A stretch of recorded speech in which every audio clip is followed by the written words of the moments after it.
Okay, let's play some DCSS. Take away Rogi. Yeah, Loveworm, you can't edit an active VOD. So, this is why you should be very careful about what you say in my chat, because the fact is that the terms of service for this website is awfully stupid. And so they will hold smaller streamers accountable for anything people say in their chat. So as a result, if anybody says anything even slightly questionable, the only sane thing to do is to immediately delete the VOD. Just in case. I don't think you actually said anything that broke toss, but no, it happens all the time. People get banned for incredibly stupid reasons on Twitch, unless you make them enough money, and then you get like maybe if you really do something egregious, you get like some bullshit 3-day fake sort of temporary ban. If you make them enough money, you're the right person, then you just sort of are not subject to the rules, so to speak. Anyway, let's take away this start screen, and let's play some DCSS. I spent a lot of time ranting yesterday. Now, as far as the VOD goes, that's going to come back up on YouTube. I'm going to commit to releasing a video every day for the last remainder of the Meteor and Warper videos, the Fellid Summoner videos, and the Oni Berserker videos. Yeah, no, the videos will be available, and so I'm going to be I am going to be not I'm not going to procrastinate is what I'm saying. Like I have been, like I'm going to release a video every day, and that'll be on YouTube. So have no fear. The content is not gone. It will be available, and it will be available before too long. Yeah, it's a long VOD. I got sleepy and streamed way too long. And now the link is getting. I am putting a black label over the like a black censor bar over the link. Anyway, like I said, the link probably was fine shit, anyway. I'm sorry. But Sorry for what? okay. Our daddy taught us not to be ashamed of our... Dranks. There he is. Anyway, no, I mean it's probably not a big deal. Like I said, you didn't link to anything that. It was probably fine, but I just, just because of what website it was, I didn't want to fool with it. So, man, Wind Waker was secretly the best Zelda. Anyhow. Yeah, that's right. You heard me, Quad Nines. So anyway, like I said, last time I streamed way too long, got really sleepy, went on a rant. Some guy annoyed me, and I think I told him to take his head out of his ass. So that's how you know things were really going well. I really am just a sweet gentleman to my audience. More than a 6 out of 10. Well, if somebody shows up and sort of low-key insults me in like that sort of snide kind of like what's the best phrase for it? I guess passive aggressive would probably be the best way to describe it. It was belittling, yeah, but I mean it was also passive aggressive because they don't really come right out and say it. Passive aggressive, that's a good one. I like that. But I mean, it's very, they kind of sidle up to you, like a crab would. You're like, oh, this is not a problem, and then you look down and there's like, oh my God, there's a knife in my guts. Like, how did that get there? That's how I feel when I'm having conversations with these people. Like they're just stabbing me with knives, and then like smiling at me like they're not doing anything. Anyway, let's play DCSS. I think you spent 2 seconds. It's good time invest. I have a feeling that dude is not coming back. But anyway, let's see. I'm gonna check my notes here. It looks like there was something on D9 that we could check out. Why don't we? I mean, we've got a charge of digging. I doubt whatever's in that vault is. I doubt whatever's in that vault is worth it. I should have filled up my water before I started the stream. Instead, I'm drinking lemon tea, which is it's actually making me more dehydrated somehow. Anyway, let's just go to D9 real quick. Hi. Okay. You know what? I don't want to fight all that bullshit. It was a yellow sponge stealing my water. It's been a couple days since I've streamed this. Let's see if I can remember how to do it. We have good mutations, so let's not ruin that. Yeah.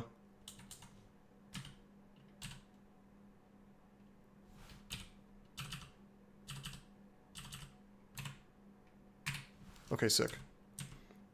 That is worth the piety invest to not get mutated.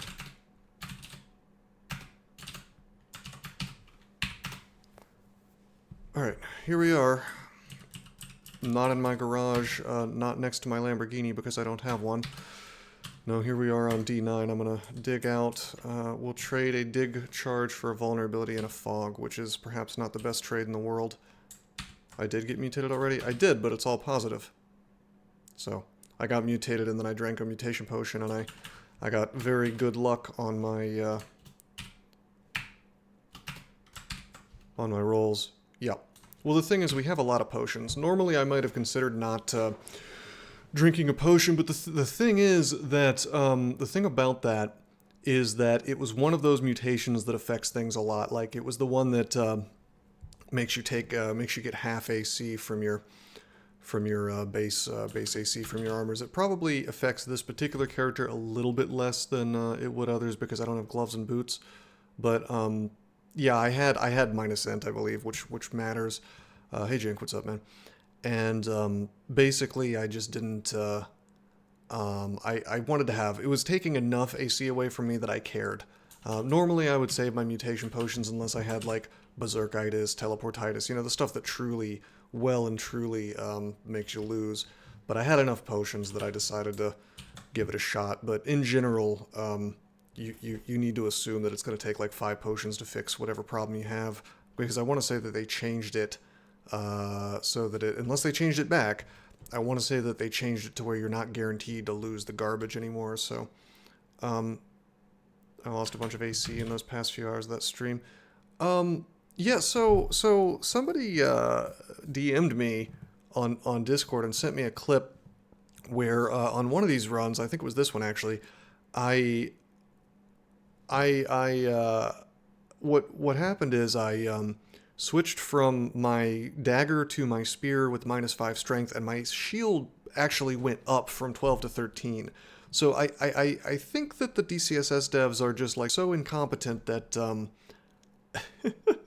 that the formula, I don't think the formula does what they think it's supposed to do. I think there are situations where you have less strength and your SH will go up somehow. I have no other explanation unless secretly having a spear on, increases your shields, or maybe like your weapon skill impacts your shields these days. I don't know, but as best as I can tell, it's just wrong. Like it's just not. Yeah, I don't know. Quad nines. I auto-explored. What you were probably seeing was I auto-explored all or most of Slime 4. And the reason for that was because I like to have multiple staircases into Slime 5 in case I need to go back up, and then come back down a different way. Because generally speaking, I'm going to want to clear Slime 5 of everything except for TRJ before I fight TRJ, because what you don't want is for something to come up behind you as you're fighting TRJ, or if you have to bail in a fight or something, you want as few things in there as possible. So, and you want as many options to get out as possible, because things tend to go wrong in Slime, and especially Slime 5. Anyway, we still need to get well, we don't need to, but we still want to get the what is it? The silver rune from vaults. I'm probably not going to do 15 runes unless people overwhelmingly want to see me muddle my way through it on a Trog character.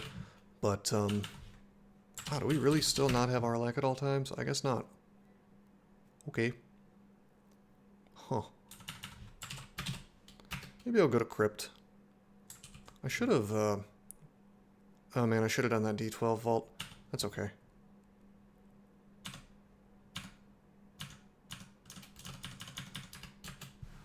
Wait, can zombies follow you now? No, they can't.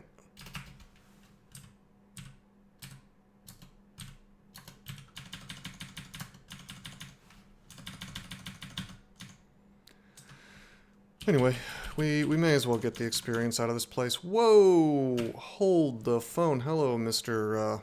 Hello, Mr. Curse Skull. Also, what is this? Oh, Dart Slug Zombie. That's cute. And Marjorie, who I'm not too worried about. I'm tempted to just berserk. Margarine is bad for you. That's true.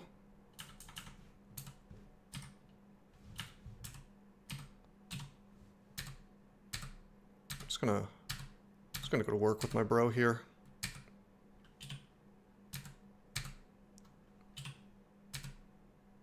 Trog will like me plenty for taking out these casters, so... Oh, look, they put me in the game. Am I the troll? Is that the joke? Haha. Ha ha ha.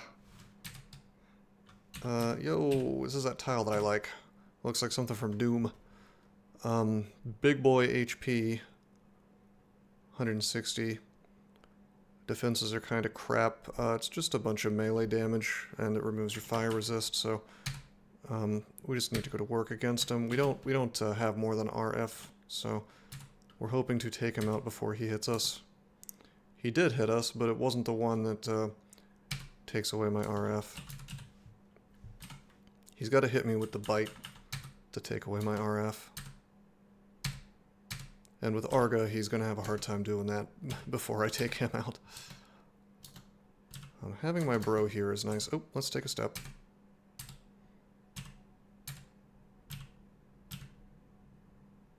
It was just a banana peel with teeth.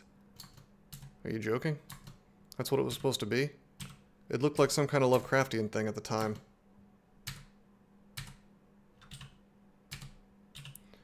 Check out this cool positioning that I'm using here. Instead of tabbing into all that crap, you know, there's a reason I'm doing that. For example, the Deep Elf High Priest could be like Call Down Damnationing on me, Call Down Hellfire on my face over and over, or smiting me. Or I could have gotten bolted a bunch of times by all the Hell Knights. But instead, I lured them to me around that corner. And I'm going to do the same thing here, kind of, sort of. Sometimes they do that, which is a pain. Let's just go to work. Oh, hi, buddy. You think you're cute? Just throw the large rock. Which is yet another reason why we train throwing. Speaking of training, what am I training? Armor and dodging to 20, okay. Excuse me, armor and fighting. Armor and fighting to 20. Get those to nice, even numbers. Is our MR high enough? Yeah, it is.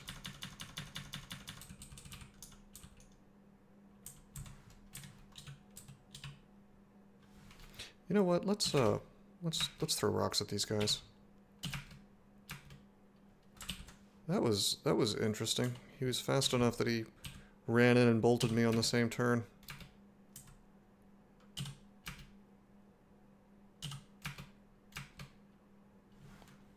We're still throwing at, not laughing anymore.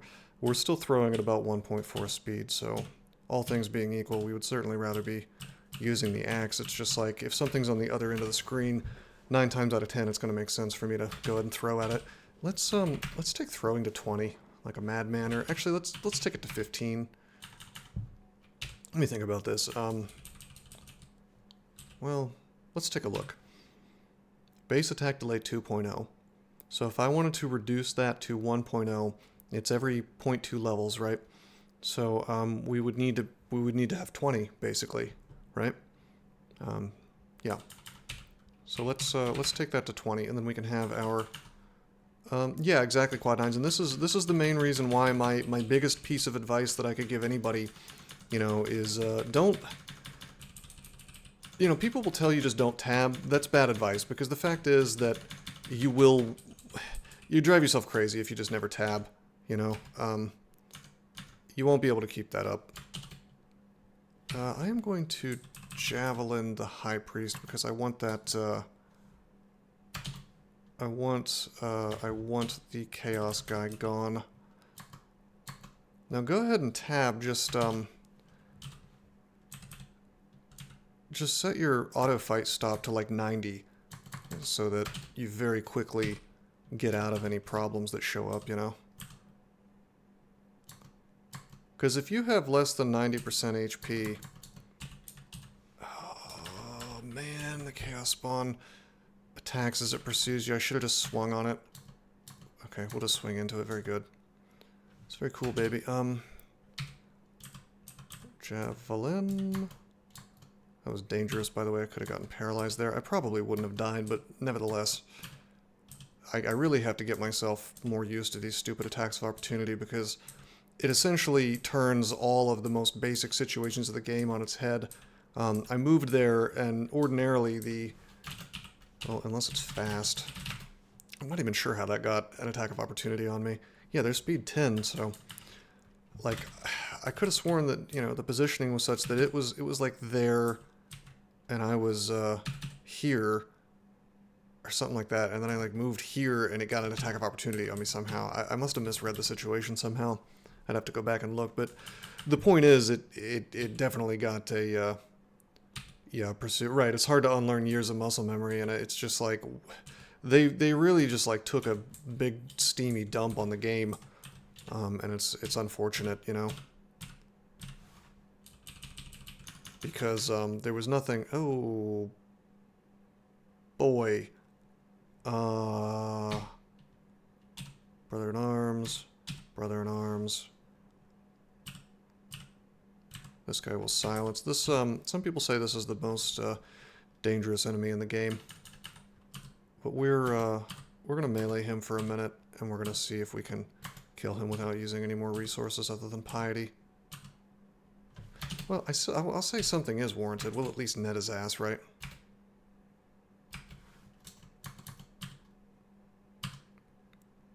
He's not exactly harmless. He's pretty tough. Okay, so we did that for the low price of a net. Now, nets are really good, but they're not... you know, we didn't have to burn one of our haste potions or one of our might potions. So, I would say all in all, that was a pretty good trade, considering which unique that was. Silence is the reason why he's so scary, and the fact that, you know, if you look at his spells, they're affected by silence, but, Here's the thing, though. Like, he's essentially hasted all the time. 150% speed. So, he'll attack fast, and you're not going to really be able to walk away from him. And the problem is that, you know, usually if you want to get away from a fast thing, you use some kind of resource, but most of those types of resources that let you get away from fast things, they require you to not be silenced. What am I doing? Why don't we fight right here like we should? I really like doing crypt. It's fairly free if you know what you're doing.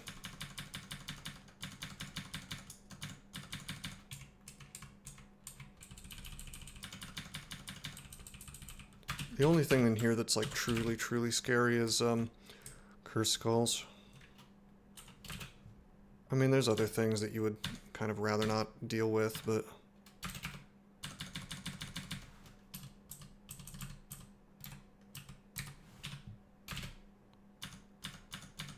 and depending on, obviously, you know, your mileage may vary depending on which character you're playing, of course. But mostly by the time you're here, the only problem you're going to have is with, like, well, if Khufu and his Royal Mummy Pack shows up, then you're going to have an issue, but, you know, I don't want to pick up poison darts anymore. I agree, Quad 9, see, he canceled me. I don't want to pick up... Yeah, I don't want to pick up darts anymore, but the problem is that if I do that, then what? You know, once upon a time, I think these were separated out in this menu. It's where it was like poison darts, curare, confusion darts. This is very frustrating because if I do that and I don't have any in my inventory, it should leave them as not picked up, I think.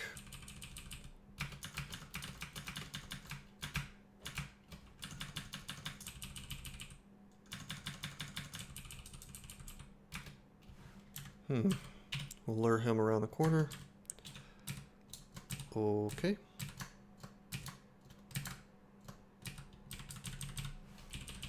Generally speaking, you would want to have resist negative in here, I guess, but again, that's not even really necessary. Like, you can roll in here with almost nothing. Look at me tabbing a Juggernaut zombie. Enchant armor. Yeah, I'll enchant this hat. It'd be nice to find, you know, a hat with some kind of thing on it. But I mean, we found that artifact hat, but I mean, if you look at it, it's really, we don't need the magic resist and we don't need the RC, so I'd rather just not have the evasion penalty. I did find something with, thought I saw something with negative magic resist, and we have so much that might have potentially been worth using, but I don't see it, so maybe I'm just having a stroke again. One of the stupidest rebrands. Oh, magic resistance versus will. Yep. Yeah, I feel like I complain about that almost every single game that I play because it's just consistently dumb. I'll just keep calling it magic resistance. Oh, Twitter to X. Yeah, Elon Musk is just obsessed with the letter X for some reason. It's pretty goofy, if you ask me. I will say this, though. He fired all the right people from that company. I mean...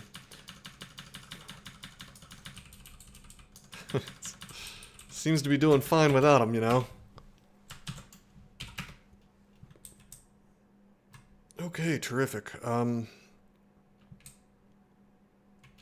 Yeah, let's go to Crypt 3. Well... yeah, it was like, I don't know, Twitter was essentially welfare for radical leftists, as far as I can tell, before Musk was there. None of those people seemed to do anything.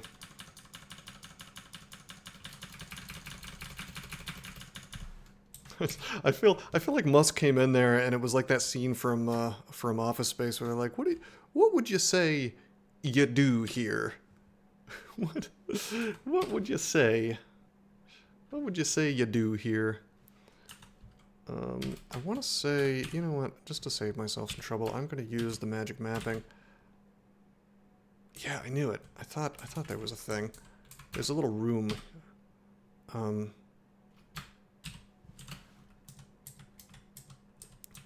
Don't forget, they go to the yoga room.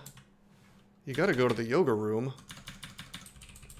Well, I mean, apparently people of all sorts of professions get to do that. Quad 9s. Yeah, you probably saw one of those and was like, oh, this is what I'm going to be paying for. Very good. You're fired.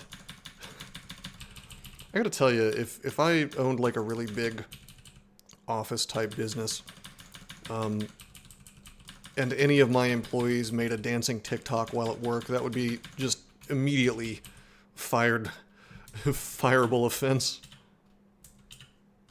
Oh no, they had like, didn't they have a yoga room in the old Twitter headquarters? Where you just go and do yoga?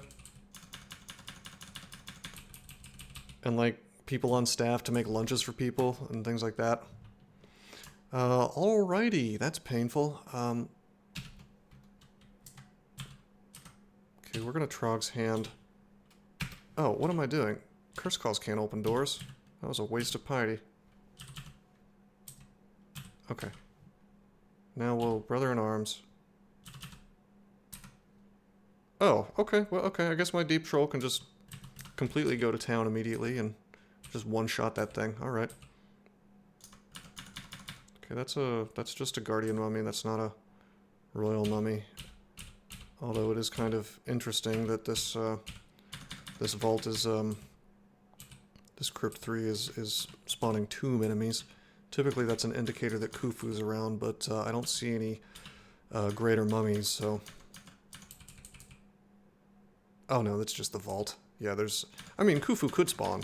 In fact, I think Khufu might be guaranteed. Yeah, those are just baby mummies, no big deal. Nah, hey Wesley, it's not really a new species, it's just ogre rebranded is what it is. I'll tell you, if you want like an Oni that's actually a new species, you gotta go play B-Crawl Oni. Which Mainline ripped off and then called Jin. I guess they thought they would get away with it if they didn't use the same name. Anyway, yeah, the only difference between ogres and Onis, as far as I can tell, is that they have small horns now, and they They do have a relatively interesting gimmick, which is that they double healing and magic from potions, and when they drink a potion that heals, it does a cleave attack. So there were a couple of things in the early game where I was taking that into account, and it did modify. It did in fact modify what I was willing to do in certain situations. So I would say that is a surprisingly meaningful mechanic. I think I shit on it at first, but it grew on me a little bit. Well, I liked old Ogre back in the day when, you know, you, when you had the, was it +4 aptitude on maces and flails? And then there was a reason, maybe, at least for meme purposes, to go for Giant Spike Club. But now there's just no reason other than just, you know, for fun, I guess, to wear a Giant Spike Club. I don't care how good of one shows up. It's just not the right tactical move. It's got that old Ogre Magi vibe from Warcraft. Yeah. That was a fun unit in Warcraft 2. Throwing large rocks is a good time. Let's throw one now, actually. Alright, we'll just melee this guy, it's fine. He can't kill me. Wow, the game just really wants to give me all kinds of faith amulets. Now that's got plus blink on it, which is worth its weight in gold for a Trog character, but we've already got this other faith amulet on that's giving me slay and magic resist and RC, so we're getting resistances out of it. It's just better, especially considering we've got this trident swap to blink. I'm kind of shocked that the devs haven't done something to stop weapon swaps for that purpose. It seems like the kind of thing that the new crop of devs would have a problem with, you know, the fact that I can swap weapons to get access to blink. No attack. Yeah, no attack of opportunity for swapping weapons. You'd think that they would add that. It does seem like something they would do. Maybe soon.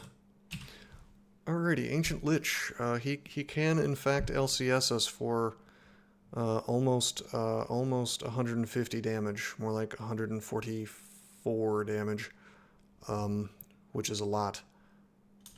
I think probably we close the door. Do we have silence available? Yeah, we do. Let's just rock and roll. We'll just melee him. We'll silence if things go badly, and things go well. Seem to specialize in anti-fun.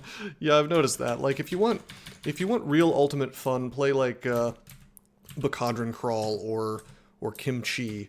If you want a game that is the spiritual successor to mainline, and it's still fun, it's just less wacky, play B-Crawl. There's your real, you know, dungeon crawl stone soup these days. I can't think of a good reason to play mainline unless someone's paying you. Or if you want to play a less janky version of Felid. Not a huge fan. The only thing I can say about B-Crawl that I don't like, I'm not a fan of the idea of the new Felid.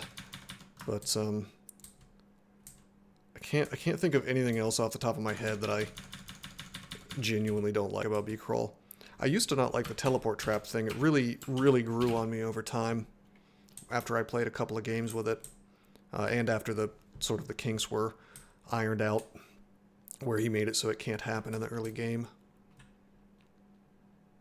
Wonder if that's because Gamma hates players and that event screwed some of them. You know, that's an interesting theory. That is a game theory. So yeah, my theory there is that the dude came and I don't know exactly how he phrased it, but I'm assuming that maybe the head dev had the feeling that he was being kowtowed to, because this dude's ego is the size of California, and so if he gets the impression that you're sort of coming to him hat in hand, that's gonna give him a big thrill, you know what I mean? Whereas I'm the guy who never does that. If I feel like I'm in the right, I will like get up on my haunches and I don't know, I'll just like fight forever. But if I feel like I've done wrong, I'll apologize immediately. I'm not just stubborn for no reason. I'm stubborn if I know for a fact that I didn't do anything wrong, or if I feel like you've wronged me. And most people they're just not like that. And you know, I guess probably if everybody was like me, you couldn't have a civilization. Like, it seems like civilization itself is based on people backing down even when they know that they're right. But it's just not in me. I just can't do it. I wouldn't be able to live with myself. I wouldn't be able to look at myself in the mirror the next day. But I don't know. It's like a superpower that other people have, where it's like they can just eat shit and smile, and I just don't. I don't understand it. It's like baffling to me. Like, I could go into detail about some recent history over the last couple of years, but with regards to a certain political event that everybody kowtowed to, but I would get banned from Twitch very quickly if I said anything about that, so I won't. Let's see. Where should I go? Well, we're not doing Tomb today, unless people really, really, really want to see me do Extended. Hey, that's funny. We haven't even entered Temple. Well, had no reason to. Let's do Vaults 5. That'll be fun. Our defenses are still not, they're not amazing. They're not the best. Well, that's the thing, Gridgem. All of the people here know exactly what I'm talking about. You know, and if you don't, I don't know, come to my Discord and I'll be happy to chat with you about it. But, you know, you're right. The only problem with that is, like, you do have to be a little bit smart about the way you do things, because if I were to try to look for, like, tell me where the free speech platform is. Play Cogmind? Hell no, I'm not a fan of the dev of that game. He's a moderator on our roguelikes, and they have me banned, for one. Number two, it's unethical that he is the moderator of that subreddit, because, think about it, he's selling a product that is linked on the sidebar of that sub. Fuck that guy. Fuck that guy. He's a scumbag. I remember I tried to post a... I remember I tried to post a link to, before I was banned, a link to the Roguelites Discord when I had first gotten that sub, and the dude showed up and was like, "Oh no, you should go to this other Discord instead." And it's like, yeah, I see what you're doing. Which, I mean, that was not really a big deal, but it was enough. It was like mildly annoying. But the thing is, like, the fact that those people made up a bunch of shit about me. It was a different dev, to be fair, that was making up stuff about me, but he's complicit. You know, he's on their mod staff. Fuck that guy. I will not give that dude money. Nobody gift me that game. I will not stream it. I will not stream that game. There's no question. I'll fucking refund it. I'll give you your gift right back. Do not give me Cogmind, and don't don't support that dev. Anyway, Quad 9s, no you're not. Yo, now that's what I was saying, right? Like, you know, sure, I could, like, say everything that I want to say and get banned off Twitch, but that's, who does that help? I'm not going to do that, you know? It's like, and what's the alternative? I could go, you know, in theory, I could go on Rumble, and there are more things that I could say for now, but I get the feeling that the financial sort of, you know, monopoly or oligopoly, whatever you want to call it, will eventually close ranks around those people and everybody else, to where you get this sort of really anodyne, you know, extremely just sterilized, like, you know, you can't say anything that goes against the status quo at all type platform, like, you know, YouTube, Twitch, etc. run.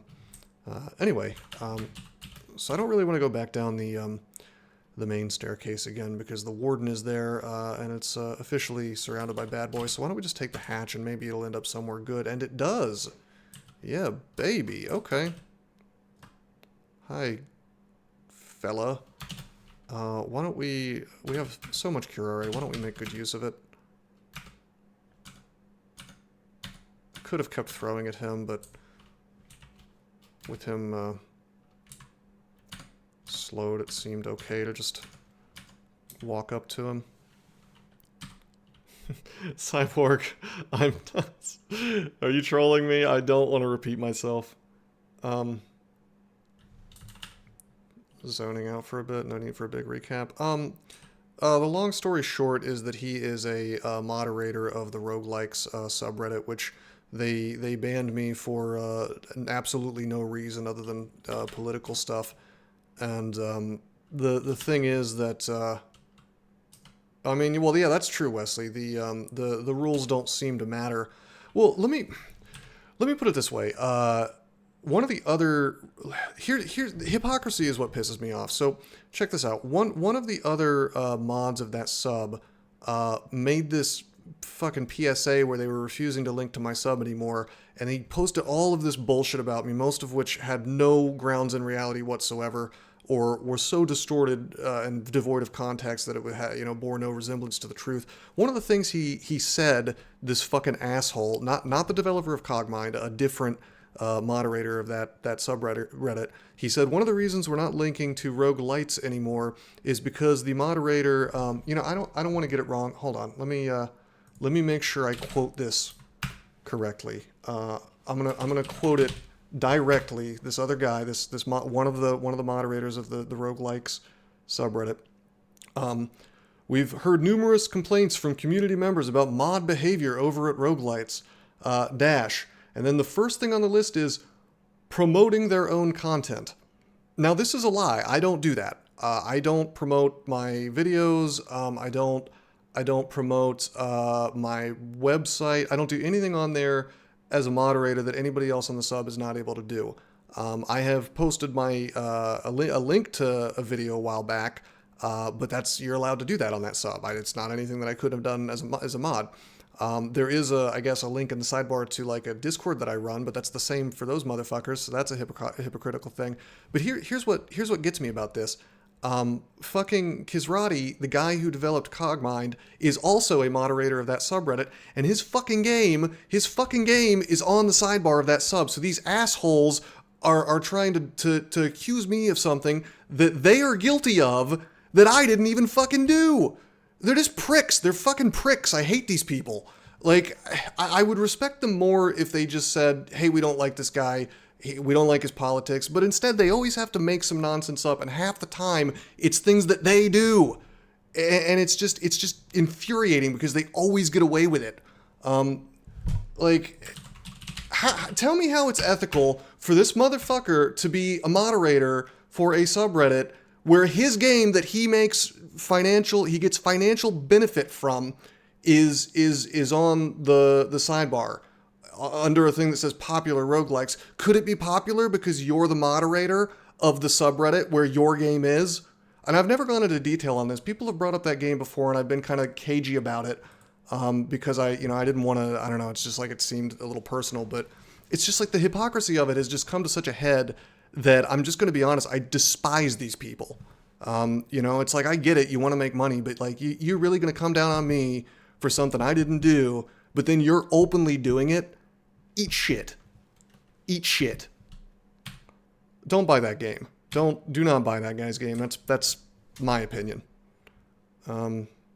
It's not about what it's about who you know and who you're friends with. That's the thing. You have the right politics, the right people, you get to break all the rules. I don't even think that's allowed under the Reddit terms of service. I don't think it's particularly enforced, but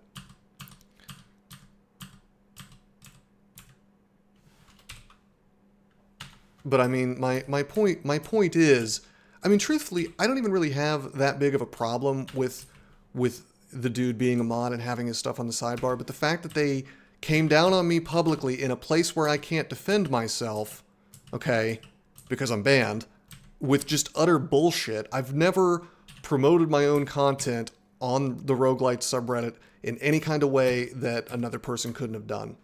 Weasel is a good word for it. These people, they're just fucking weasels. They behave like rodents,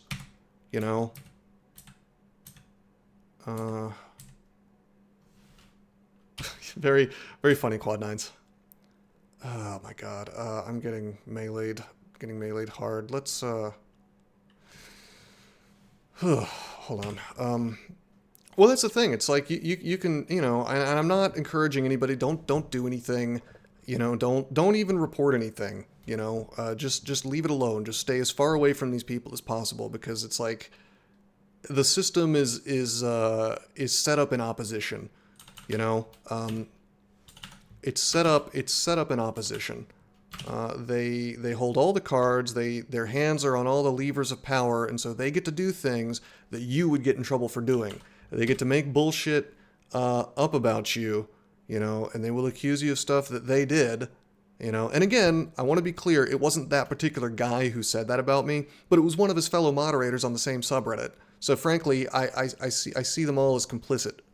You know, is that reasonable? Yeah. Fuck you! Yeah, exactly. Fuck you! You fucking no-brain pussy!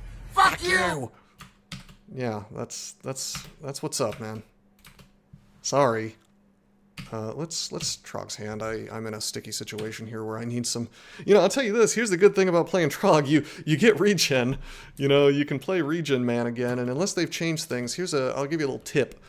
Curious little thing about Trog's hand. It regenerates more, or maybe just longer, the more piety you have. So if you use it at max piety, you're going to be regenerating for longer. Chill, geez. I can't do it. I have to rage out forever. Okay, a lot of damage is possible here still. Hellfire from the priest, 45 damage. Fire giant can do 75 divided by 2 because of my resistance. Got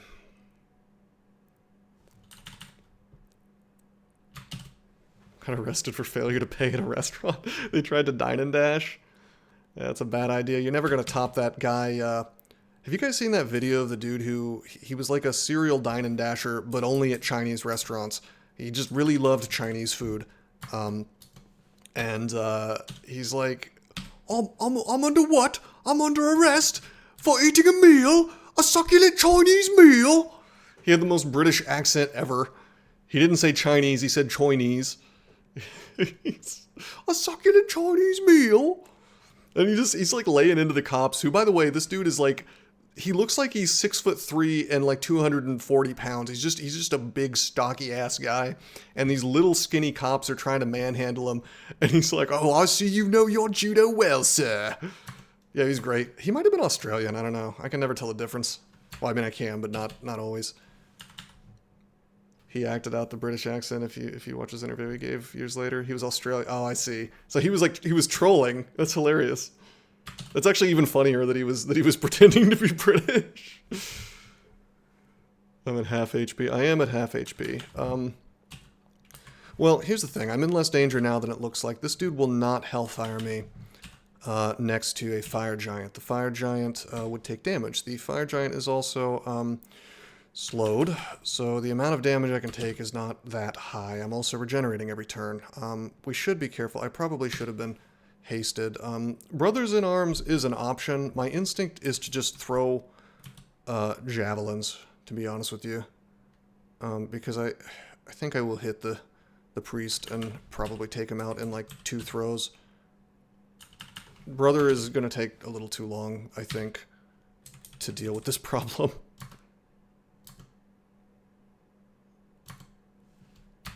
Plus, I want to start doing work to the Ironbound Convoker. Hang on, you are in Vault now? Yeah, I've been in... Are you not looking at the...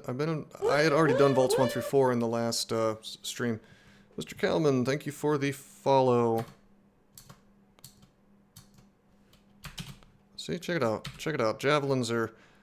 You know, I never particularly liked the fact that javelins were changed to penetrate through everything, but, you know, it's useful on the player side. When you get shoals, it's a nightmare because it makes shields useless. Just bypasses shields. Frankly, I'm surprised I'm a little surprised they didn't just, like, say, screw you, player, it only penetrates in the hands of an enemy.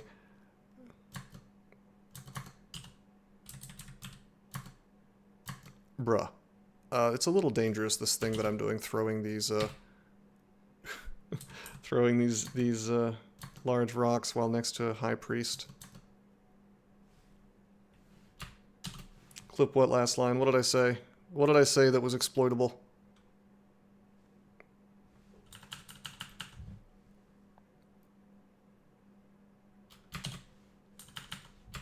What happened exactly?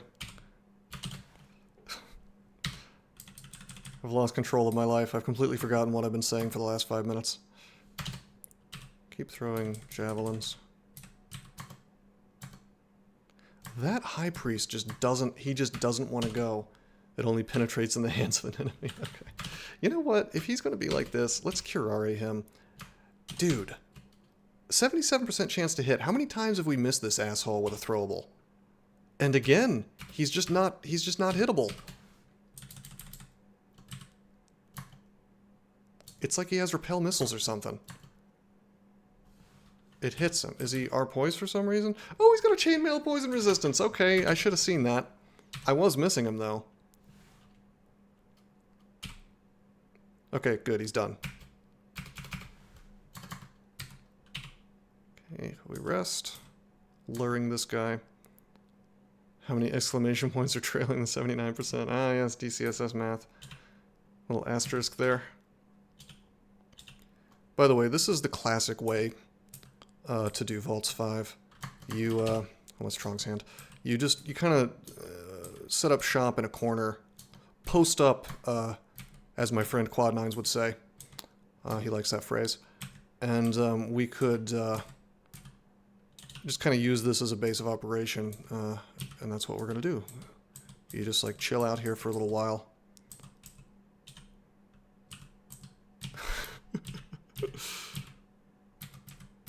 You just chill out here for a little while. Things will come to you. Maybe you could do a little shouting.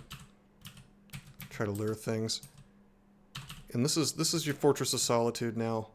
Once no more things will come from shouting. Depending on how good your character is, you know, you can play a little more fast and loose, just go around O-tabbing, but if you have like an ordinary character of, I guess, average strength for this point in the game, probably what you do is like, oh look, there's a net and he sees me. Lure, lure, lure, lure. And now we're here and nothing really hears us fighting. I get to fight things one or two at a time. Pretty solid corner, yeah, good layout. Yeah, no, Quad9s, I think all of the deaths that I've had in this game that I hated the most probably happened in Vaults 5. Like, I feel like out of all the places in the game, when I was first learning to get good, so to speak, and learning the things that you're allowed to do and the things that you're not allowed to do if you want to win a game of Dungeon Crawl, I think this is probably the place that extracted the most losses out of me, if I had to guess. Because there's just a lot of little things in here that can screw you over. There's like a fun, like a delightful little combination of enemies here that that will just, you know, that will just punish you. Hold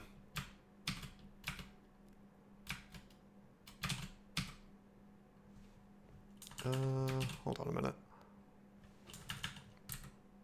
This is a little dangerous. Okay, good. He didn't start convoking. Hey, one shot with the large rock. I guess we'll javelin through this. I don't need to be too worried about a Balrog, but the thing is that the Dreadlich could summon all kinds of, like that, things that would really ruin my day. We're gonna melee and hope we don't get tormented. Okay, the Ice Fiend was kind to me. You found slime somewhat more painful as a learning experience. Slime, that may be true now. For if I were to go back, if I was like, if you just erased my brain with a Men in Black, memory wiping device, then maybe I would agree with you these days because of all the new crap in slime. But I think, I don't know, something about slime. It just like, I very quickly learned. I don't know, it's like, it feels like it's simpler, you know, the rules are go in with RC, have enough magic resistance to be immune to golden eyes, and then it's just, at that point, it's just positioning tricks, which, you know, to not die to the acid guys, and to not get mutated. I'll say this, I agree that slime definitely extracted some deaths from me. I don't think it extracted quite as many as Vaults 5. I feel like Vaults 5, you know what, I think the reason is that Vaults 5 was simply better, at least for me, it was better at, like, sort of luring me into a false sense of security. You know, I would come in here with some big tanky character and think that I just couldn't lose. Don't know of any solution to the problem discussed before. If even Kovarex from Factorio ran into such issues and it took them a year of going underground to allow Factorio to survive, I'm not sure what I individually could do. Yeah, I mean, that's the world we live in. Like, the enemy controls basically everything. You know, very bad people. And I tell you, I almost feel bad for dudes on the left who actually are decent, and they have to sit there and watch, you know, the worst human beings imaginable, just sort of controlling everything and silencing anybody who disagrees. And surely at least some of, you know, the more moderates have an issue with this. You know, I don't see any of them, you know, going to bat for me typically, but you know, they'll at least pay lip service to the idea that maybe this shouldn't be happening. So I almost feel bad for them, but it's like, you know, at the same time, how sad can they really be that their side gets to do this and my side doesn't, you know? Maybe that's cynical on my part. I don't have Arlek right now, by the way. I could swap, but I'm going to just try to melee these guys down. See, that was 2 Titans, and it could have gone badly, because Titans do have Lightning Bolt. So I was risking 75 damage a turn. Of course, if that had become a real thing, then you could attest to this. Yeah, so what was it like for you? Was it... I mean, you seem thoughtful enough that it probably did occur to you that, yes, my side does seem to have godlike power to silence people. Did you just kind of shrug a little bit and say, oh, okay, it's probably a good thing? I mean, I would like to know what goes through, I mean, because I think you'll be honest about it, considering you're not really there anymore. Hey, said no one, what's up? It's just hard for me to believe that these people actually give a shit, you know, and are not secretly sort of joyful about it. It's straightforward. It's a berserker. I mean, we've got our guy. I can't complain. I really cannot complain about the run itself. Good lord, how can you? How can a man complain when he's got Arga in his hands?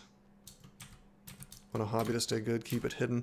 Well, that's the thing. I mean, that's why I self-publish my books. You know, I wasn't going to have some publishing company telling me what I can and can't put into my books, what subtext I can put in there, what stories I'm allowed to tell, you know, whatever. You know, and it's like, will I ever be like a world-famous author? No, of course not. Wow, hello, Crystal Spear. Let's burn a silence.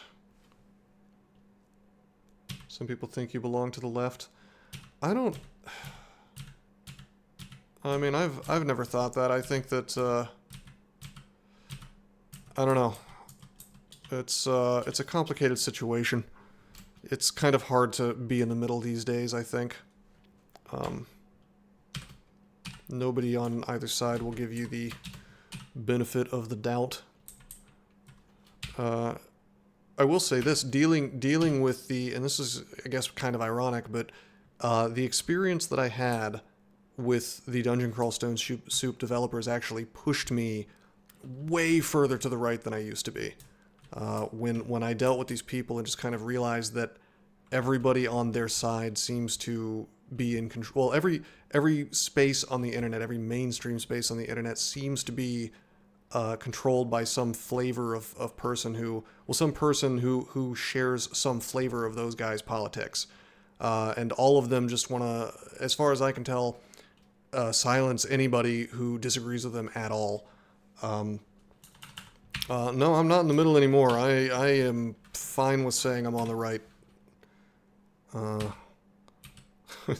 Bring back the divine right of kings, frankly.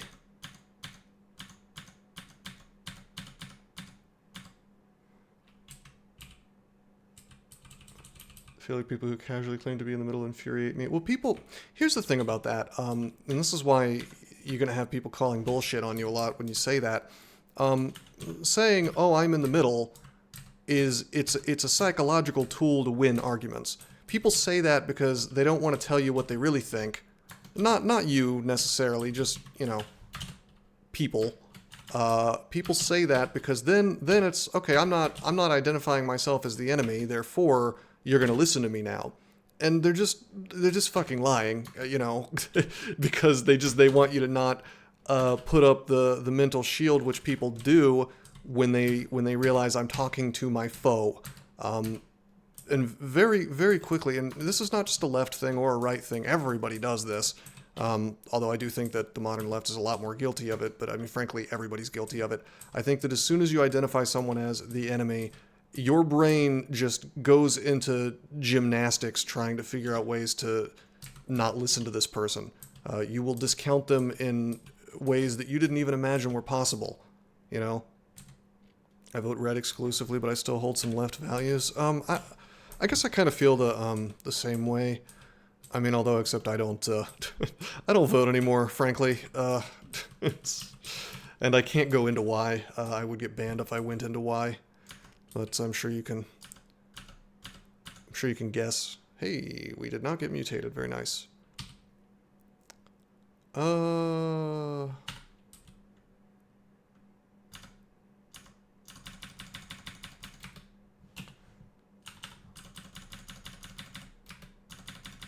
I don't know, it's just... I'm a member of the anti-hypocrisy party. Let's put it that way.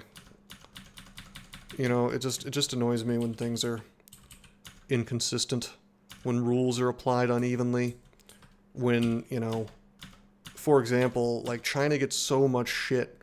You know, we act like America has all this free speech, when in reality, we suppress speech just as much as China does. We just do it in a different way. We use soft power instead of hard power, and then we pretend like it's somehow better. You know, truthfully, we censor more things than China does. We don't throw you in a gulag for the most part for saying things, but we take away your job. We essentially ruin people's lives, is what America does. Makes a person unemployable because they said the wrong thing on Twitter. You know, and here's the real thing. You can't even start your own business because if you piss off the powers that be enough, they'll take away your ability to transact with credit cards. Good luck running a business not transacting with credit cards. Have fun. And before you say, oh, gee, Malcolm, what? The government's not in control of that. Turn 6. The thing is that there's this oligopoly known as the credit card corporations. Am I shilling Bitcoin again? Well, Bitcoin was the solution to this.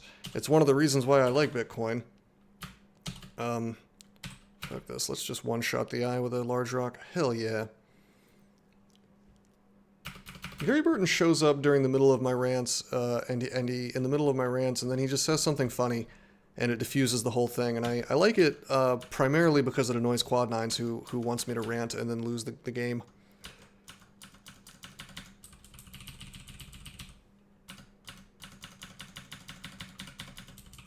It's like an ecosystem we're building in this Twitch. It's like a predator and prey dynamic. If I missed any questions, by the way, the chat's moving kind of fast, so feel free to ask again. I'm not ignoring anyone. Oh yeah, Loveworm. No, that annoys the shit out of me too. And it's like, it's not, I refuse to believe that it's just a brain-dead misreading of the situation. I'm convinced that these people are willfully just messing with you when they say that crap. Wow, look at that. Look at that high roll, 100 damage. Not too far off from the max, baby. That's a silence. Anyway, you know, when they say, oh, well, the First Amendment doesn't apply here, that's for the government. Well, the government figured out that if it acts through corporations and through regulatory agencies that are unaccountable to anybody, you know, tell me why the office of, what's is the comptroller or there's some regulatory agency, that paused this rule, this fair access rule, I think it's called, that would have said, like, yeah, you should always have access to credit card transactions as a business. You know, as long as you're not breaking the law, you should be allowed to transact with credit cards. You know, these credit card corporations should not arbitrarily be able to just shut your fucking business down with no recourse. Who are you going to complain to? Eat shit, customer. We don't like your politics, so you don't get to have a business. You know, they shouldn't be allowed to do that. Well, you know, they paused that rule with no explanation whatsoever, and so we just have to live under the current situation, and it's monstrous. It is a destruction of speech rights worse than you would see in North Korea.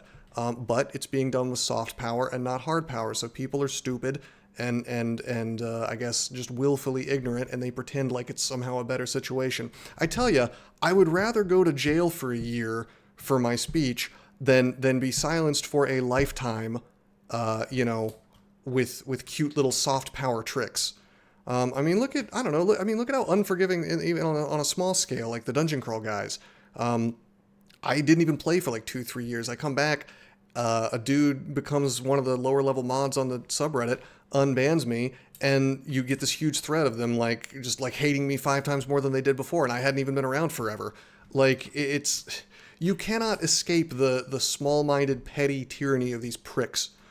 There's just nothing. There's nothing you can do, really, other than work around them in whatever ways you can and try to gain power in spaces on your own, because you know you're never going to get ahead trying to do things in a space that the enemy has total control over. I say as I stream on Twitch. You know, obviously there are exceptions to every rule, but by the way, I just dropped my Wand of Flame. I'm gonna drop the Formerly Disintegrate Now Mind Burst. We're gonna not pick these up anymore. Well, people feel real good when they're carrying a pitchfork in one hand and a torch in the other, I've found. And to some degree, that's political, and to another degree, it's... yeah, you're absolutely right. The rumor mill, the hearsay rumor mill feels real good, I guess, for people to participate in. But it also is...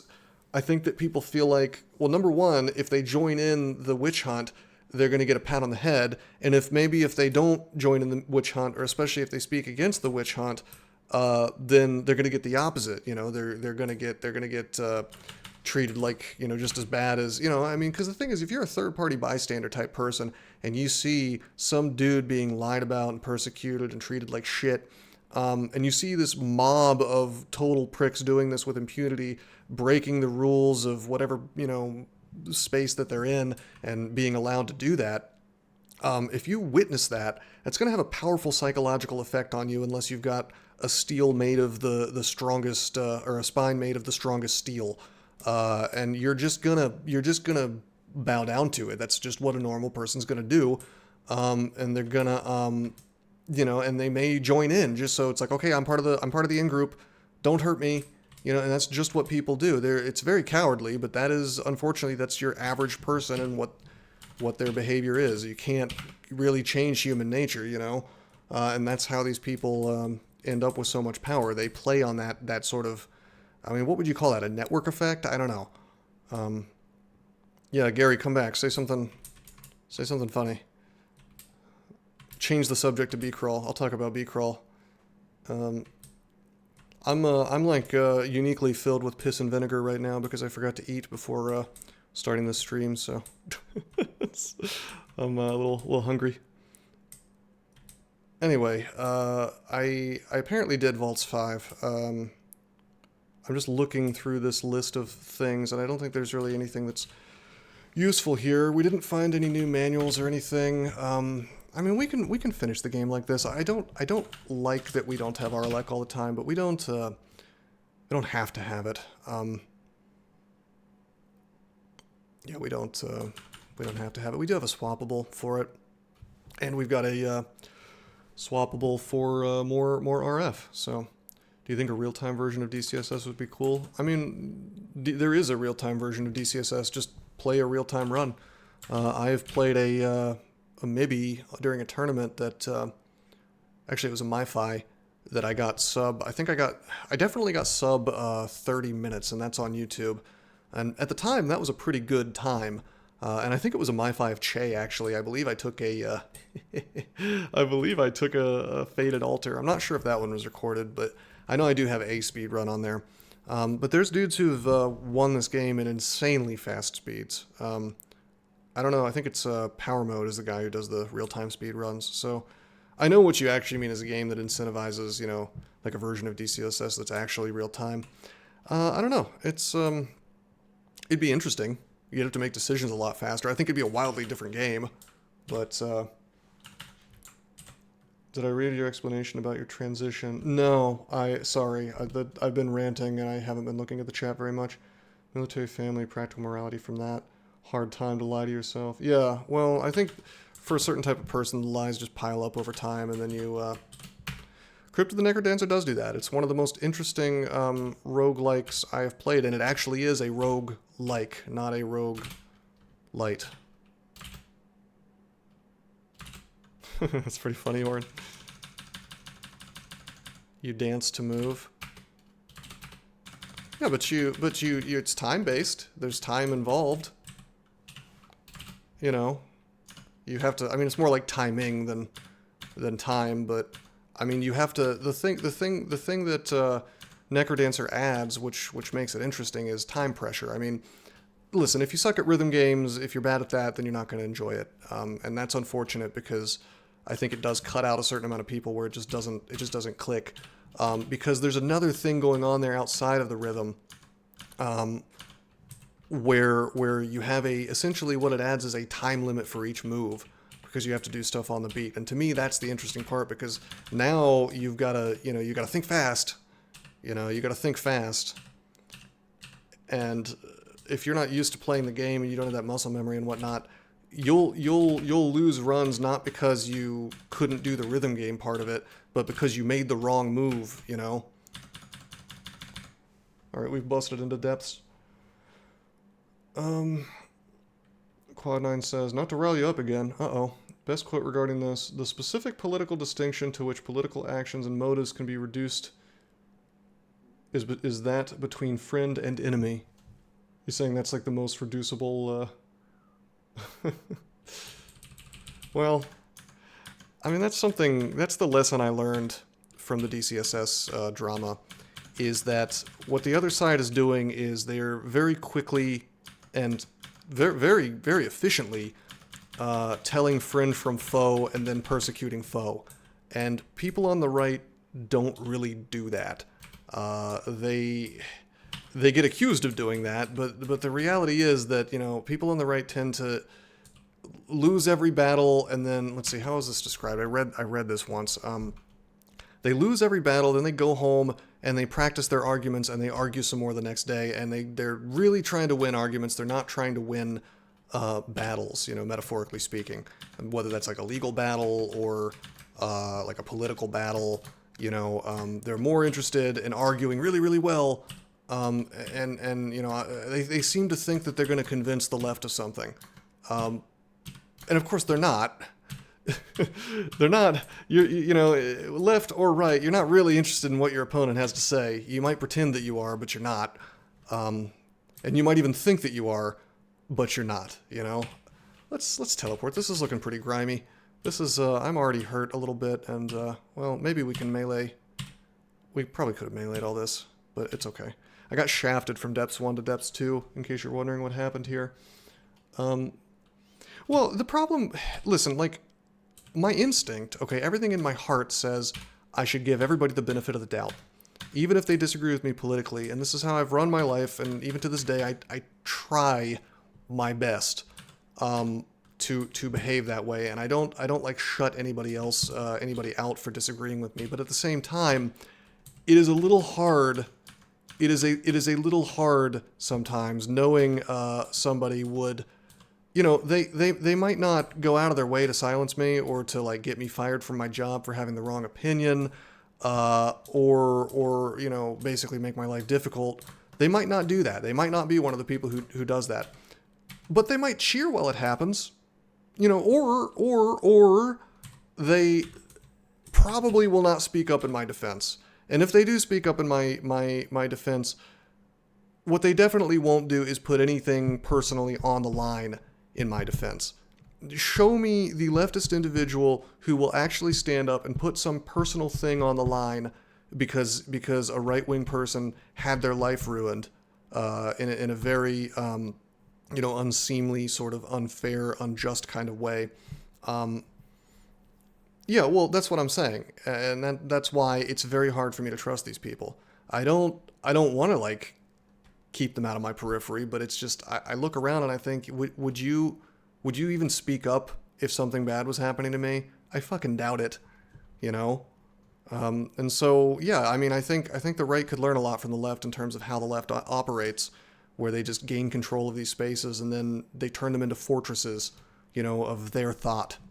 And unless the right starts doing that, the same as the left does, they're just going to lose forever,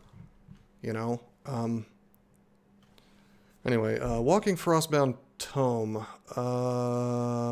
Conjure living spells. Which spells might those be? Just random... Okay, Ice Blast. Yeah, that's a cute sprite. I like that sprite. That's funny. Well, we've got RC. I'd like to know how much damage the... Okay, it does 3x 75 damage.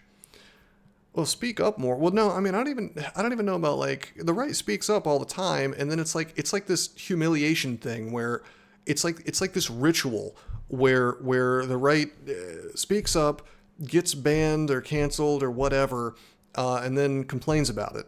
And what they should be doing is building their own spaces and just sternly guarding the door against their political enemies, because I'm telling you, that's what the left is doing. So you either build your own fortress, or you just go hang out in your enemy's fortress and get kicked out every time you speak up a little bit. You know, those are as far as I can tell, those are your two options. I don't know. I mean, show me the third way. You know, would I like to live in a world where we actually have free speech and we can all just live and let live, and, you know, we can all just sort of say, oh, I agree with your right to disagree. Yes, of course I'd like to live in that world. The left won't let me, you know? Yeah, right, exactly, Stormworm. It's like, okay, how many times do you have to say, gee, imagine if you changed, you know, this around the other way? Of course it's hypocritical. They know that it's hypocritical. They're laughing at you. It's meant to be humiliating. That's why they're saying this shit. You know, it's like, yes, your enemy is unreasonable and is saying a bunch of infuriating nonsense. Their goal, they're Alinskyeites. Their goal, it's right there in the rules for radicals. They are trying to infuriate you. Anyway, what was it, who's the guy, was it a Dalrymple quote? Is that the guy? I'm gonna read a quote before we get back to, okay. I'm gonna read this quote, and then we're gonna get back to, we're gonna figure out what we're gonna do about this Frostbound quote, because this is something that really, when I first read this quote years ago, it really just made me realize sort of why the left does what it does in America in particular, but probably across the entire West, you know, American empire, whatever you want to call it. This is the quote. It's from a guy named Theodore Dalrymple. Political correctness is communist propaganda writ small. In my study of communist societies, I came to the conclusion that the purpose of communist propaganda was not to persuade or to convince, not to inform, but to humiliate. And therefore, the less it corresponded to reality, the better. When people are forced to remain silent, when they are being told the most obvious lies, or even worse, when they are forced to repeat the lies themselves, they lose once and for all their sense of probity. To assent to obvious lies is in some small way to become evil oneself.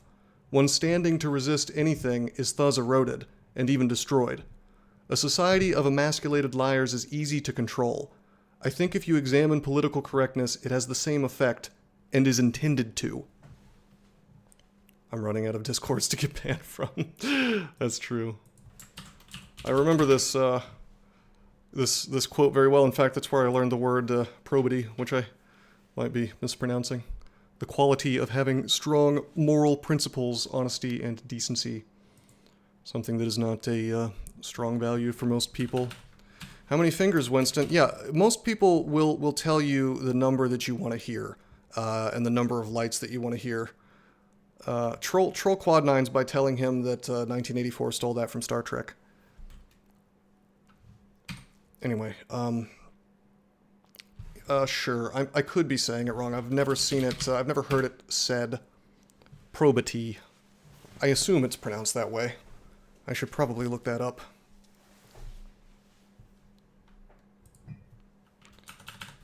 Pro tip, anytime you see or hear a word that you don't understand, go straight to the dictionary. You will increase your vocabulary very quickly. Alright, let's think about this. 75 damage a pop, probably more, actually. Well, no, not more. It's gonna be, well, it's gonna be like, it's actually more like 78 damage and then divided by 2, but not actually divided by 2, but because I think Ice Blast bypasses my cold resist to some degree. No, I don't mean a thesaurus. I mean a dictionary. Go look up the word you don't know, and then I mean, you could go to the thesaurus and learn even more words, but Well, that's the thing, Cyborg. A lot of people do agree. I think they do, but they've been cowed into submission. And it's like the quote says, they've been humiliated so many times by going along with the lie, you know. Of course, they're just gonna, you know, they're gonna recoil at pointing out the, I mean, like, I can't even talk about the most obvious of lies of Western society because I get banned from this platform. Everybody knows what I mean, you know, but, and don't say it, but like, you know, you can't even talk about it. I'm gonna try something. Can you File of Floods a tome? I doubt it. They don't breathe, right? They're non-living. Yeah, resistant to miasma and drowning. So usually I would use the file to try to silence this thing. I don't know. I want to test something. I took a step. Low EV, no AC. If I swing on it, it should die. We're gonna try. Okay. I think we're okay. Yeah, we're good. Okay. I was worried about that, but it seems to have worked out. Every time you disavow your own right to personal judgment, you erode your own moral virtue. I agree. It's a very well said thing there, Wesley. It's funny, I'm always impressed when people are able to say things sort of eloquently and articulately on the spot. It's not a skill I've ever really had. I can do it in writing.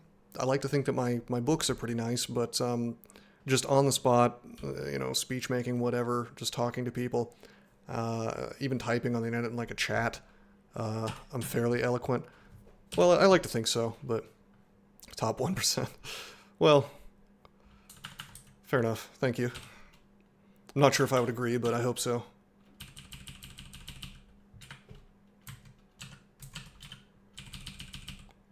Anyway, yeah, the living tome. We got past the living tome. It's kind of a new-ish enemy. An interestingly designed enemy. I don't say that a lot in mainline, but I actually kind of like it. The thing about it is, it's interesting because there's a couple of different ways to interact with it. You'll notice that most of my complaints and most of my praise kind of go to the same spot, which is I want more interactivity. I want things that the player can do about a situation. I want the game to be really hard, and I want the player to have answers.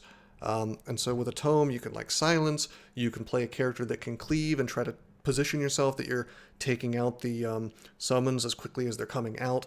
There's a couple other things you can do, you know, it's positioning in general will help. You can dig a kill hole, you know,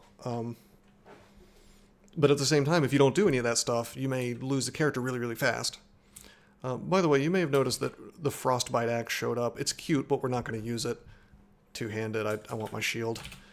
Brooch of Shielding is available. We're not going to use it. It's really cool, but we're not going to use it. I think I'm married to the RC+. Well, I don't need the magic resist, but that Slay +6, I mean, I don't know. Brooch of Shielding is probably better for this character at this point, but until I cover my RC, I'm just going to go with what works. Hello! I'll buy a manual of shields. Yeah, baby. Huh.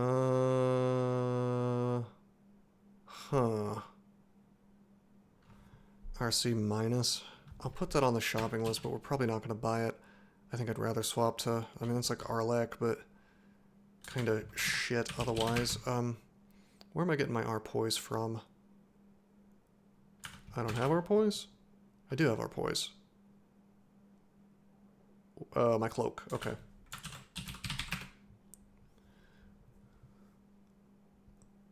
How much of the difficulty would you say lives inside of having a low percentage of the total available options being viable?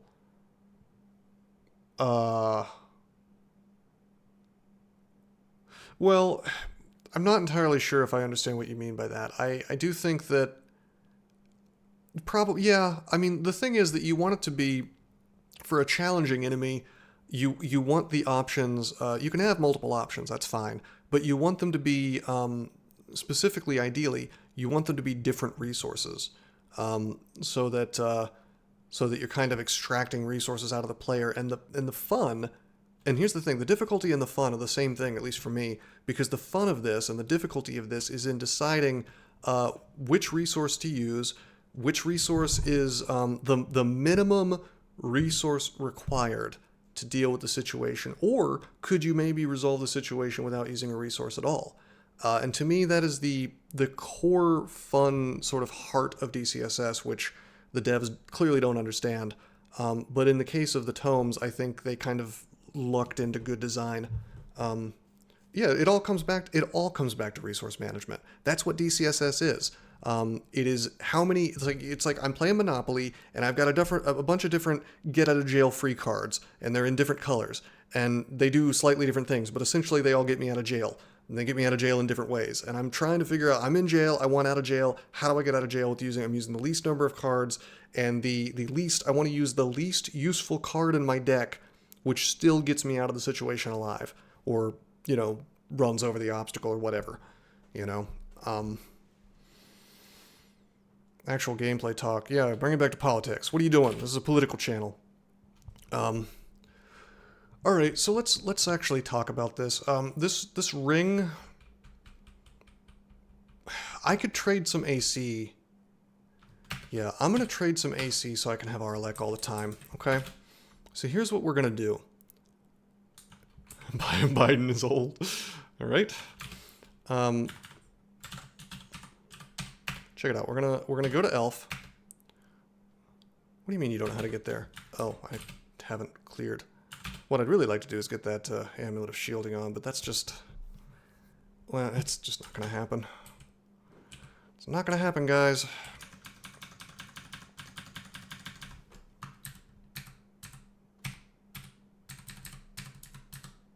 Hold on, I've got a grand scheme.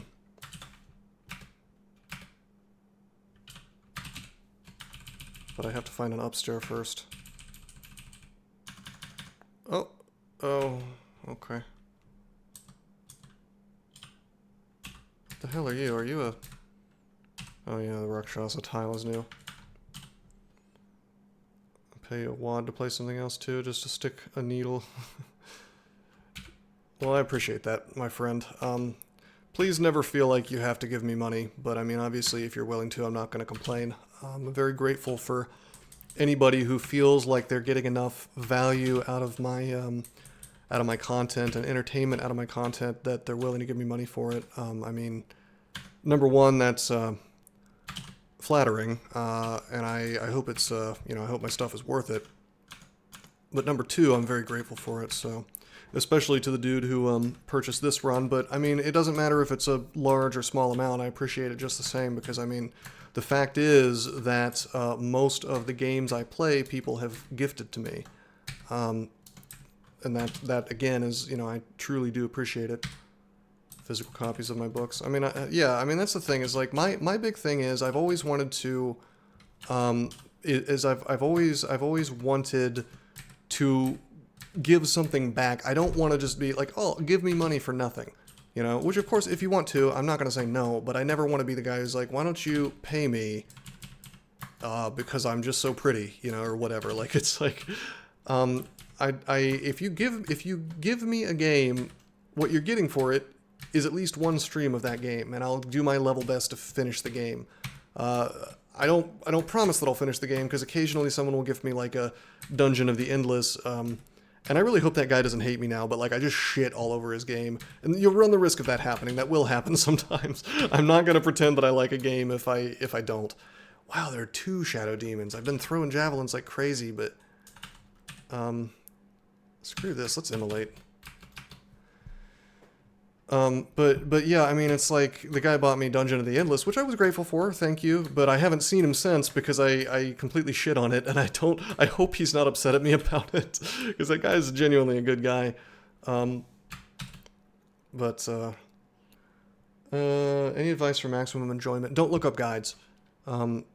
Do not look up guides. I did not look up guides, and I was very happy. You only, what they like to say, and they're right about this, is you only get, holy Christ, you only get one first playthrough. Let's drink a heal wounds.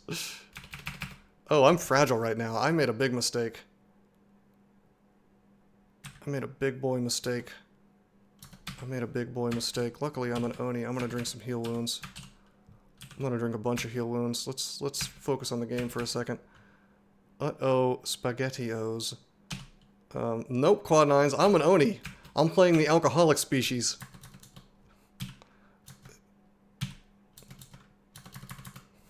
That fragile really sneaks up on you. That's a new mechanic. I ran out of javelins. That's why this is happening. I started using lightning rod reflexively. God, so many summons. I think that if I take down this vampire mage, the summons go away. Don't you dare throw your world record run while answering my question. Well, that's the thing is like, and this is becoming a theme anytime I play a video game with you on the internet, I get to blame you if anything bad happens. And so actually, I really hope that does happen because then I can just yell at you forever. And you're just going to have to live with it. I'll say, whose fault is it that I lost my world record streak? Oh, it's Wesley. Wesley did it. Anyway.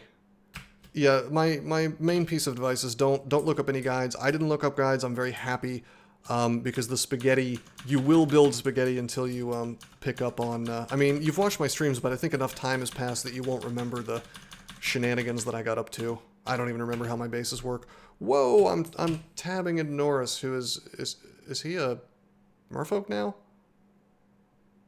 Brain bite. Primal wave. Oh, water just kind of follows him. Okay. I dropped my Wand of Flame, so we can't put him in Steam, which we probably wouldn't want to anyway. Is Condenser Vein significantly nerfed? Form around hostile monsters. So it doesn't form on them anymore? Is that... Did they ruin it? Let's see if they ruined it. Okay, it does form on them. And we... apparently we have enough evokes that we got acid on Norris, so I think we can just fight now. Acid Cloud is pretty goddamn hardcore, let me tell you. Best cloud in the game. Sick. Yeah, so I mean, with regards to the tech trees, everything in Factorio, and this is probably why it's so appealing, everything in Factorio is the exact same. It's just inputs and outputs. And so once you get a really good idea of how to sort of set up a factory, you know, you'll get into these paradigms, and it's like being, you know, okay, so being a software engineer, I know a thing or two about this. It feels very much like programming. You get into like a paradigm of ways that you because think about it, what's a function call? It's inputs and it's outputs, you know? Alright, Cyborg. See you around, man. And like I said, anytime you're around, feel free to ask, you know, any questions that you've got. You know, I am happy to answer anything, even if it doesn't have to do with this particular run. Sentinel's mark forms on you. You hear a shout X22. Well, we got shafted on this floor. And we got marked on this floor. Very cute. Well, this is why I completely cleared depths 2. Well, maybe you should play some runs of Dungeon Crawl. Oh look, it's the broom closet.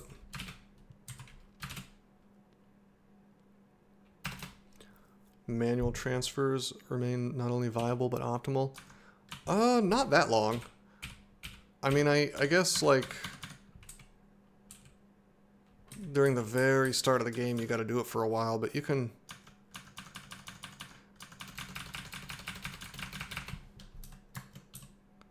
I mean, a lot of people, if you want a fun challenge, do the never build anything in your inventory challenge, because I was building things in my inventory for the longest time, and I didn't realize exactly how much I was screwing myself.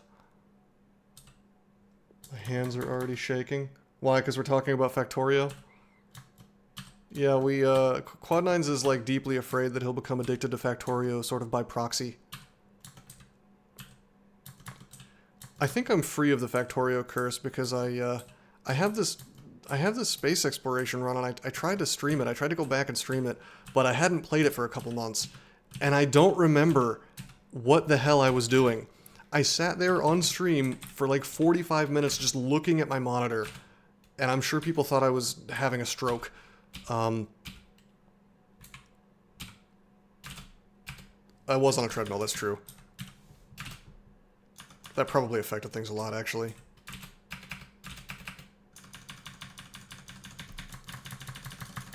I don't know, it's a fun game, and people seem to enjoy the streams. That was back when you were getting tons of content out of me, so...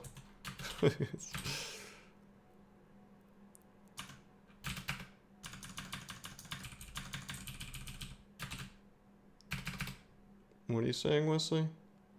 You unlocked switches? I feel like this is where manual transfer ends. Oh, yeah, you're gonna... There's a lot of clever things you can do with those. You're talking about the conveyor, the two-part conveyor thing that swaps between two items. Oh my god, yeah, you got more... I think you got more hours of content than anybody else who ever bought me a game, so... You can never complain about me not streaming the farming game for a while. You've definitely gotten, you know, for hours per dollar, I think you've definitely gotten your money's worth, my friend. Overall, you've come out ahead. Let's buy digging, and let's get our third scroll of acquirement.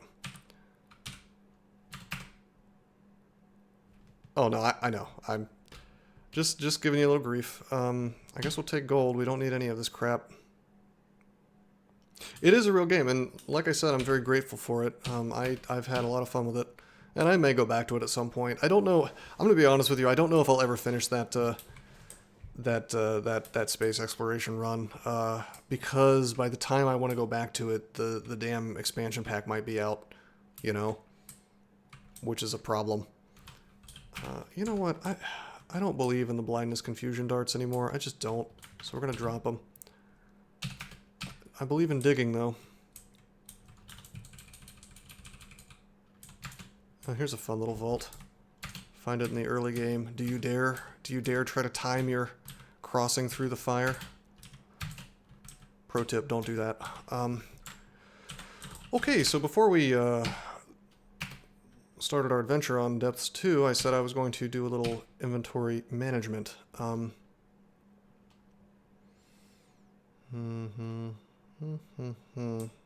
want to drop more stuff. Hold on. I'm going to drop scarves of, or excuse me, I'm going to drop scrolls of enchant armor. We're fully enchanted right now. We'll go back if, you know, we can go pick these up at some point. No, I get it, Quad Nines. You are gainfully employed and want to work for like 50 hours a week, so in the position that you're in, stay the hell away from Factorio. Okay, so we're going to wear the Scarf of Resistance. We go down from, what was it, like 24 AC to 20, which is a lot. We drop the Cloak of Poison Resist. So now we've got RC++, RF++. Now, we're going to go ahead and wear this ring instead of the Ring of Pro-Fire. Okay? We drop the Pro-Fire. Alright. Now we still have RF+, but look at our resistances now. Everything is covered. Everything's covered. Yeah, Wesley, that's true. And I like how I do get like different kind of game gifts from people. Like the kind of games that you and Quad Nines gift me are always hits, but for like for wildly different reasons. You know. Loveworm just gifts me things that take 9 million hours to complete, and then I play them anyway because, you know, they're that, they just, like, grab into the exact weakness in my soul. They're like, play me. Stream me for 18 hours in a row. No, it's all good. Like I said, I'm grateful, so it's very nice of you guys. No, you do. They are winners. I need to give some of the stuff you sent me a chance. The XCOM. I'm very interested in playing the XCOM type game.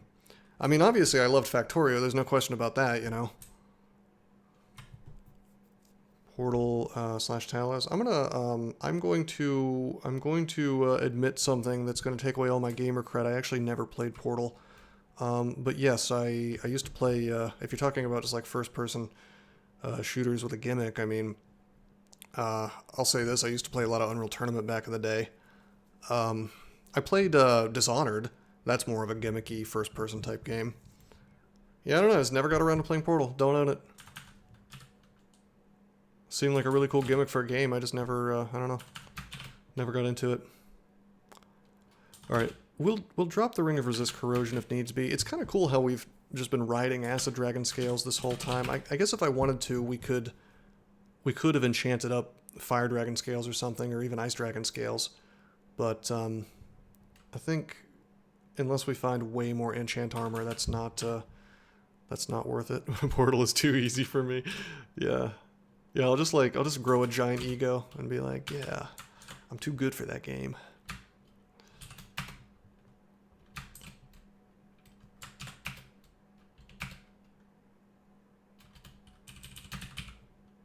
I don't know, even when puzzles are easy, I trick myself into thinking I'm clever for having figured them out. Like, I played through Tears of the Kingdom and I was like, oh, I'm so smart. I'm doing these shrines. Then I look online and everybody's like, yeah, these shrines are really easy. They should have been harder.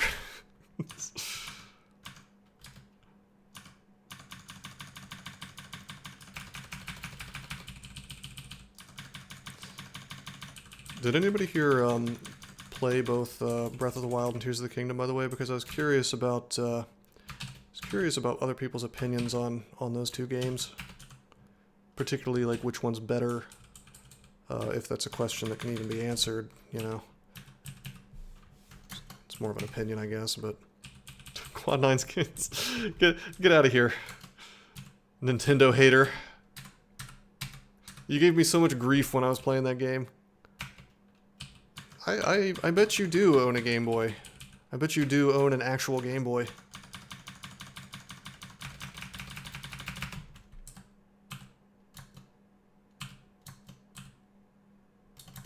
You lost all faith in the... See, Skyward Sword was a big miss. I think that Breath of the Wild and Tears of the Kingdom, they're doing what Skyward Sword wanted to do, especially in the case of Tears of the Kingdom. And yeah, I mean, listen, Link is...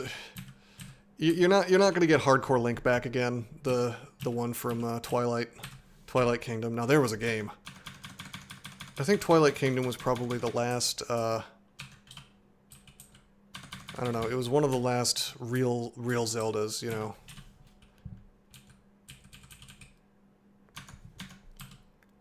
If I had to play a Legend of Zelda game, then Twilight Princess and Wind Waker. You didn't play those? Those are my two favorites. Wind Waker is my favorite Zelda game, but I think that, I don't know, Breath of the Wild just kind of and Tears of the Kingdom kind of took little things from all of the previous iterations, but perhaps most especially Wind Waker in terms of the exploration stuff. I don't know, man, what makes a real Zelda? I'm talking about like classic Zeldas where there's sort of a beginning, a middle, and an end. It's not really, I mean, there's actual dungeons. You know, one thing that Breath of the Wild and Tears of the Kingdom failed at is there really are not dungeons in the sense that there used to be dungeons. Are you going to transition go, Zach? Oh no, we're winning. We're winning with Trog. We're going to play Trog out. Historically, I refuse to switch from Trog because he can paralyze you during Wrath. By the way, this guy's got an orb of light. I think they may have. Whoa! Whoa! Okay, yeah, make a brother. I think they may have taken that out. Is the thing. It's kind of hard to tell because if I look at the Wrath page, it says something along the lines of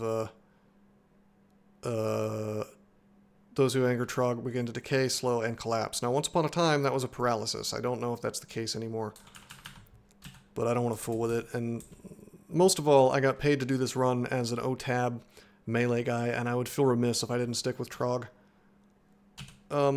Anyway, I was worried about this Cacodemon because I didn't want to get malmutated, so I put a brother between me and him. Now, this is very cute. This is very cute. Check it out. This Cacodemon's here. I really want him dead, right? But I want to keep enemies between me and him so he can't mutate me. Cool thing is, I know for a fact this air mage has repel missiles up. 11% chance to hit. 88% chance to hit the Cacodemon. So we just throw our javelin, and we one-shot the Cacodemon. Hell yeah. That worked even better than I thought it would. Silver does extra damage to mutated stuff, though, so... As long as there's a dude, ally or enemy, between you and the Cacodemon, it cannot mutate you. I think he can mutate me. I'm never very good about remembering the angles. I don't know if he probably can mutate me. Why don't we take a step? Alright. If I throw a javelin, it's probably going to kill the Sun Demon. There's no guarantees that it will kill the Cacodemon. Nothing I can do though, really. There's no good answer that will guarantee I don't get hit here with a Malmutate. I guess I could get another Brother in Arms, or I could just like, let's see. Does it say who he's targeting? Ally target. I could wait a turn, I guess. I think I'm gonna trust in the Heart of the Cards though. Okay, the Heart of the Cards has failed me, but not entirely because I'm not mutated. Cacodemons, how we've missed you. The Cacodemon should have my, the tile that I use. The one that Blokes made back in the day.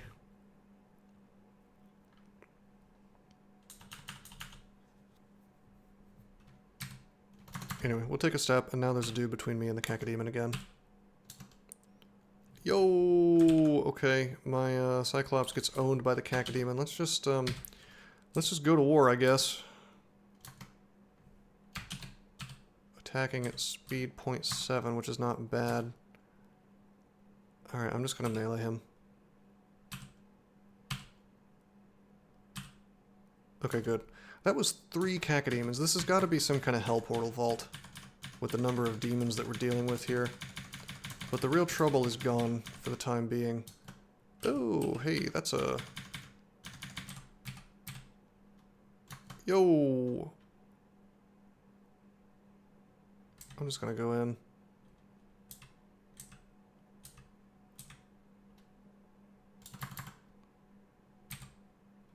Baby face Link.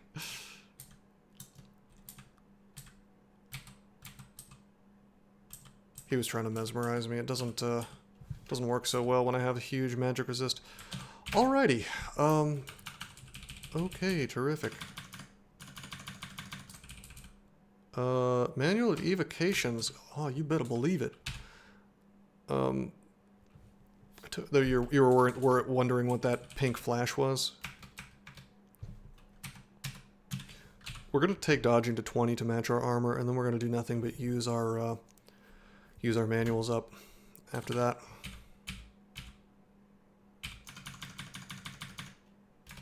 Don't read a book like a nerd. Trog hates books. This game is great. This game loves me. Whoa! Whoa! Whoa! Whoa! Whoa! Whoa! Whoa! Whoa! Whoa! I forgot Sajobo is top tier threat now. I need to add Sajobo to my RC. I'm gonna make a note to myself to do that.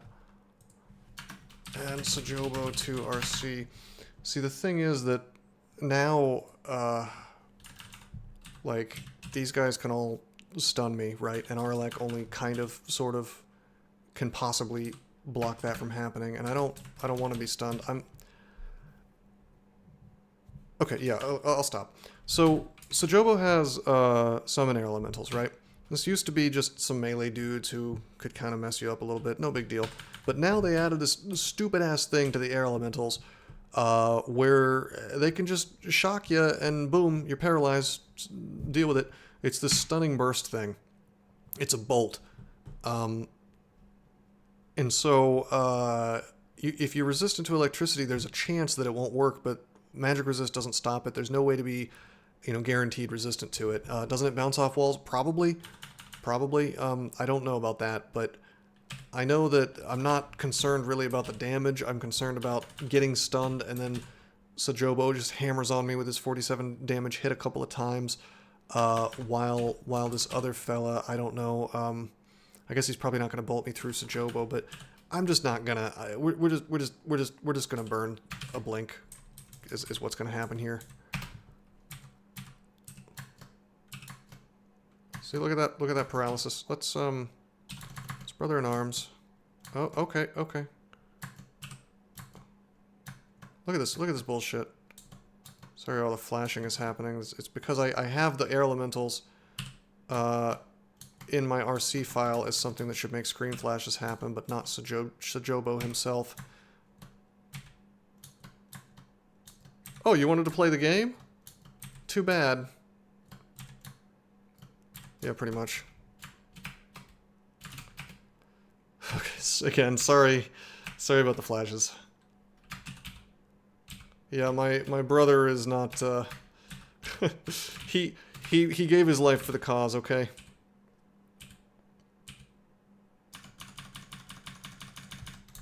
Look at us. We can tab like a madman now. This is actually a little nutty what I'm doing here with the defenses that I have, but it works.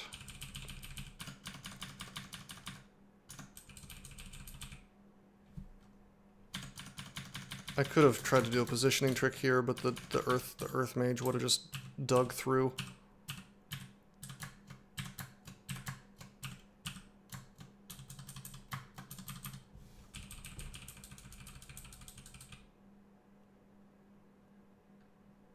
Who are you?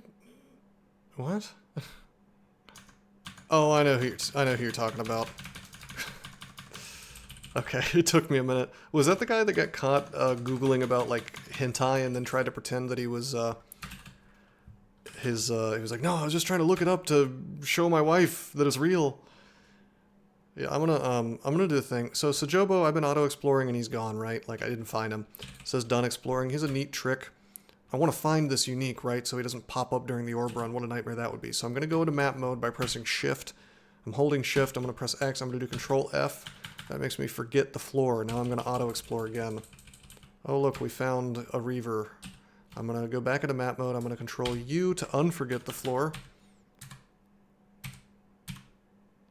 Okay, there's Sajobo. We're going to shout.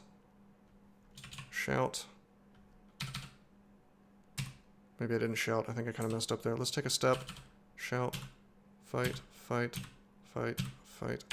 Okay, so we are going to... Let's see. Sajobo is, in fact, just sort of a regular mage, not a priest or anything, not a supernatural creature. Therefore, he is subject to silence.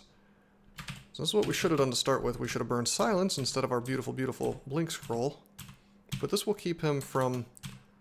pulling some BS on us with elementals. Now, he still has the big melee attack, so, you know, if you're not like a melee dude,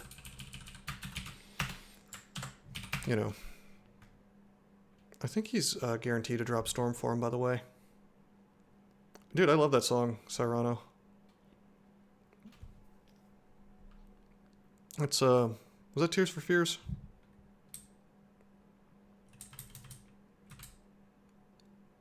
I prefer the Everybody Wants to Rule the World song by them, but both are quite good. Where's an animal skin? Did you know that it's possible to get an artifact animal skin? It's a very lesser known tile, but it does exist. It looks like if I remember correctly, it's some really garish green color. I don't think I've ever seen one except in an ice cave, where it spawned an artifact animal skin with cold resist, if I'm remembering correctly. It's ugly as sin. Unfortunately, it really only has robe AC, so... Okay, let's take our evocations to 15 and see where our experience is after that. Oh yeah, the Skin of Zor. I forgot about that. Yeah, that's an unrand. Yeah, that has RC on it as well. Inglatiate. I'm shocked this is still in the game. Occasionally slowing all nearby creatures who are not resistant to cold. Kind of a fun item, I guess. You know, this seems like a weird place to Brother in Arms, but... I don't know. It just looked like it could go badly. There was a Mighted Deep Troll. It was hasted as well. There was a hasted Iron Troll. I think we were probably fine without doing Brother, but... I think it was worth the price of admission. It's not weird to call brothers. Listen, this is a brother check-in. Occasionally I do a brother check-in with my brothers in arms.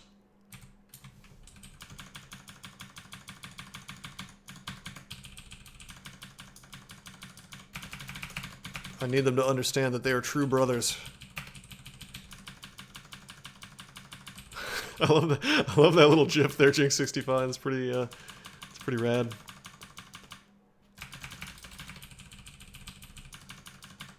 Oh boy, am I just tabbing into Caustic Strikes? I think this character can do it. He's doing it, bro. He's making it happen. Now, if there had been more than 3, I think we would have had a problem. Those are directly up my ass. I can't imagine where else the, No, they're in like a giant sack that I'm comically dragging around. Like Looney Tunes. Manual of ranged weapons. A lot of manuals this game. Okay. Some resources. Do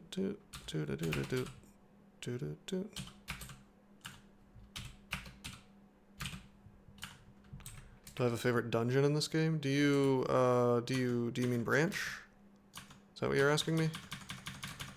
Are you talking about, like swamp? Yeah, okay.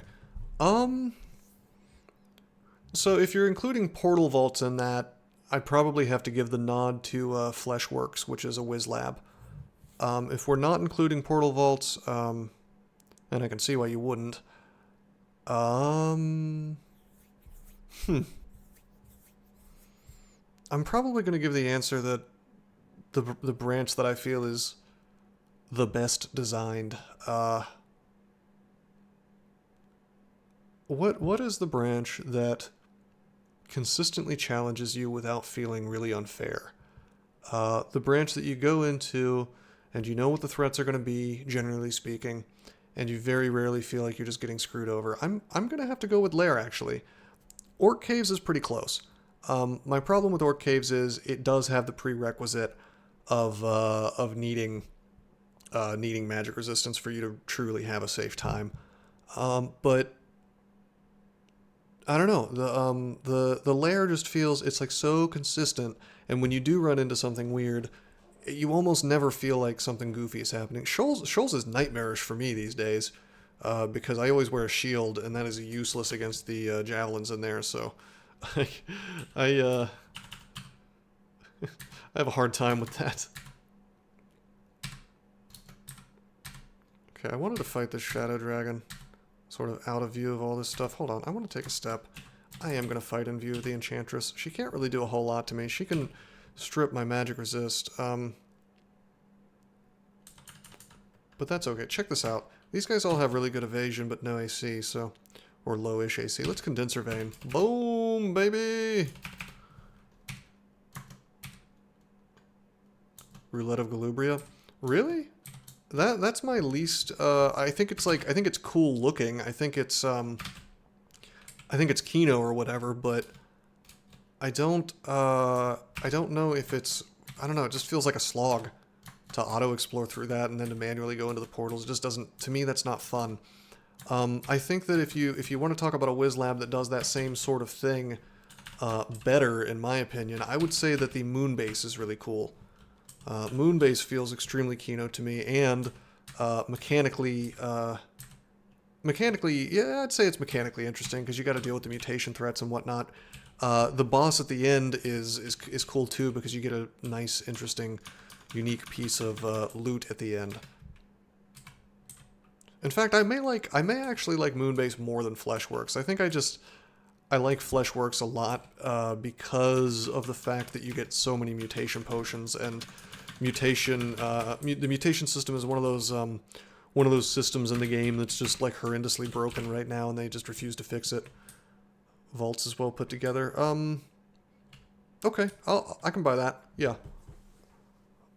Some of the newer enemies I think are a bit goofy. But I like slime more than other people as well. It's very consistent as well. I think maybe my opinion on that is possibly different these days though, because they changed the end of the branch, and so you know, the boss fight's kind of annoying now. And those new enemies kind of make it a bit of a crapshoot. The rock slimes in particular kind of annoy the piss out of me. Vaults is good. Vaults 1 through 4 is consistent and fair. Vaults 5 is also consistent and fair, but the difficulty level is boosted to such a degree that it makes a whole lot of sense to do the first 4 floors and then come back. I like the design of vaults overall.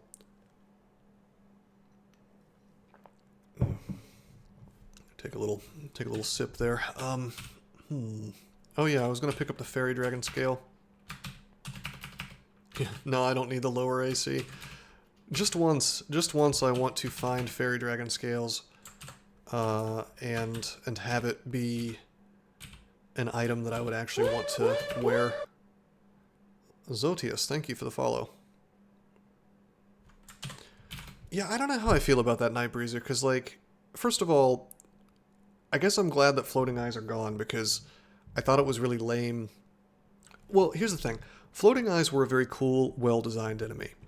But, you know, put a big asterisk next to that, because the big problem with floating eyes is, if you see one, and then you cleverly get the hell away from it, but it is already charged up, it would retain that charge forever.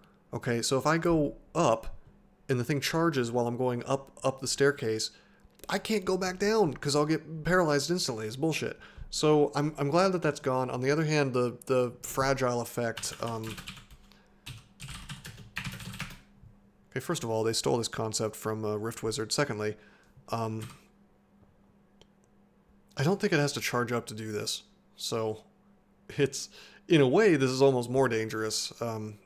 You know what I don't like about it? It is less less interactive than the floating eyes were. I thought the core conceit of the floating eye was really cool. Hardcore dangerous effect takes a turn at least to charge up. I thought that was neat, you know. But they really needed to fix the thing where the charge never went away. Instead, they just kind of replaced it. Alright, we are in Zot. Well, yes.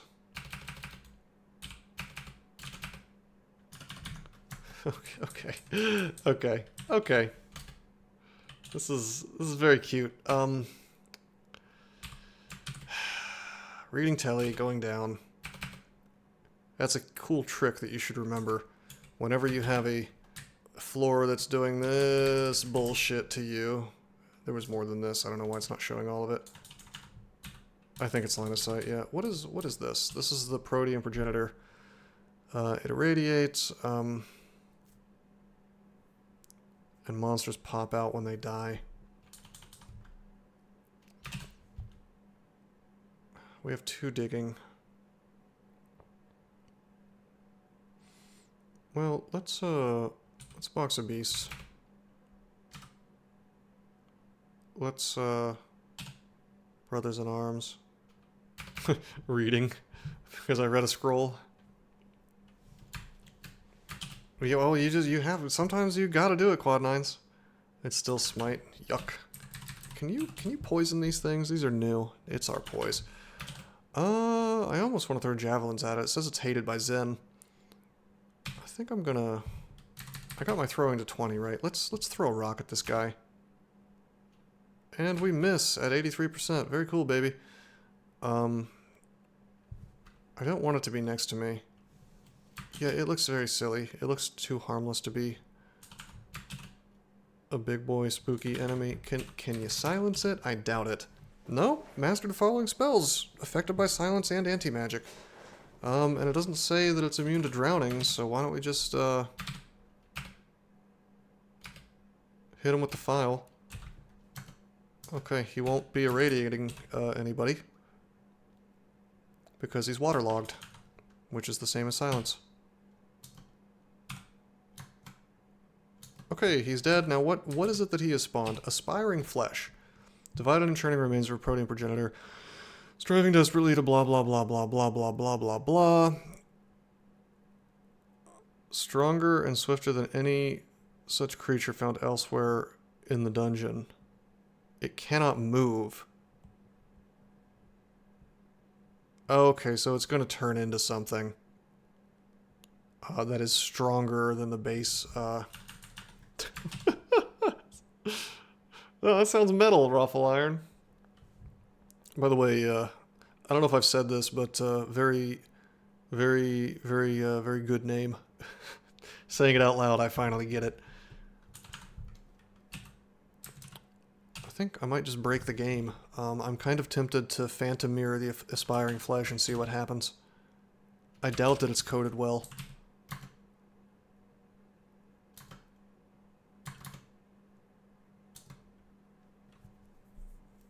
Took you long enough, smart guy. I never claimed to be quick. I'm smart, but sometimes it takes me a little while to get there. It should say what kind of monster the flesh is turned into. Really?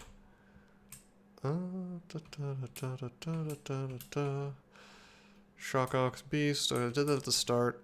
Then I did the Torrent of Water. Joragumo. Begins to look like a Joragumo. Joragumos are coming, so I guess I'm gonna get a Joragumo out of my aspiring flesh. I wanna know what happens when it turns into the Joragumo. Do I get a permanent Joragumo friend? Because that'd be kind of funny if that's how that works. I just doubt they even considered what that can do.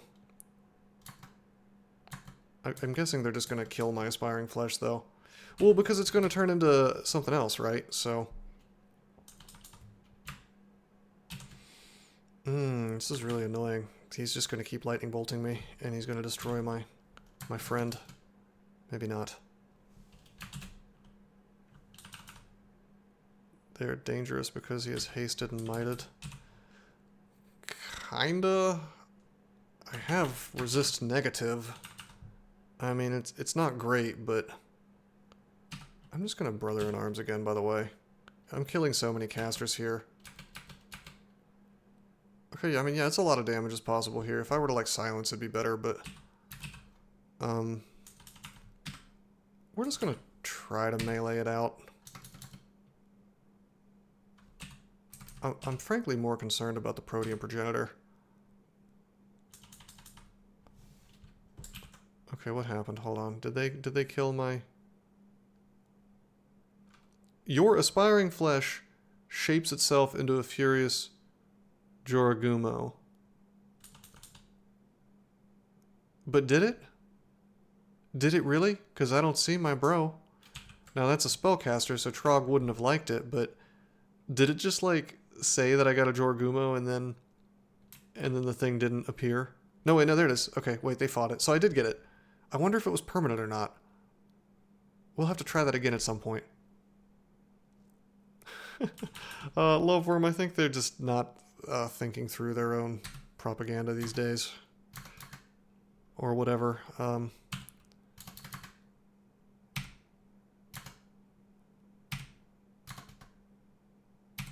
gonna try to kill the Progenitor ASAP. Okay, good. I don't suppose we have our mirror again, no way.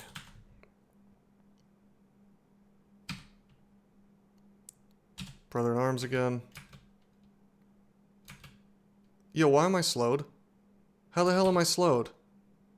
How did that happen?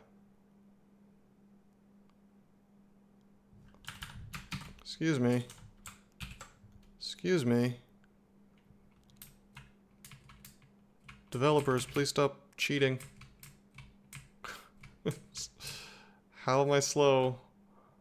It has to have been after that purple draconian breathed on me, because that would have taken it away. The Joragumo hits you, you feel yourself slow down. Okay. Alright, these guys are dangerous. I didn't realize that they have AF... Yo! What the fuck? Okay, I didn't even know that. This could have been bad. Are you fucking kidding me? Add Joragumo to RC file. They have AF Paralyze. I sure wish I had known that. That's crazy. We could have lost the run right here if they had triggered the paralysis. In fact, we could still lose the run, actually. Because I'm constricted right now. I think we have to read Telly, not Blink. Let me think about this. Because if I blink, it might not work, okay? But if I telly, even if I get paralyzed, I will go somewhere else in 3 turns. Holy shit. Yeah, no, I'm not cavalier about him anymore. We've got... It's not as bad as it looks because we do have brothers to help us, but... Well, not in 3 turns because... Yeah, not in 3 turns because this is Zot. So it'll be several turns. I don't know exactly how many, but it's going to be more than 3. It's going to be a lot.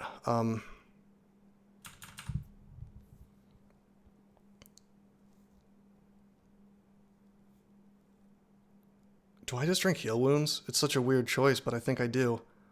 I've been kind of curious to see... Fear's not going to do it. Well... Technically, you can fear demons now, but the team once has too much resist magic. The Draconian Knight will not resist it, which is fine. The Jorgumu probably will get feared. I mean, a lot of this stuff will get feared, I guess, but not the things that matter. The thing that I really want, which is to not be constricted anymore. I mean, it would help, certainly, to see the Jorgumu go away, but the dragon probably won't be feared. He's got three pips of magic resist.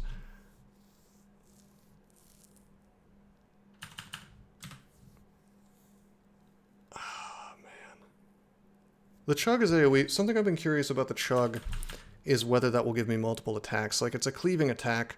Yes, that's what I'm curious about, and I don't know. I don't know the answer.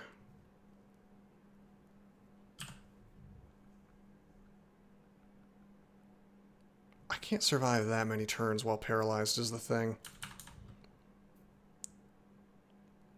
God damn, I wish I had...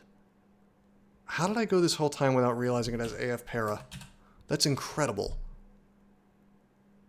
That is really something.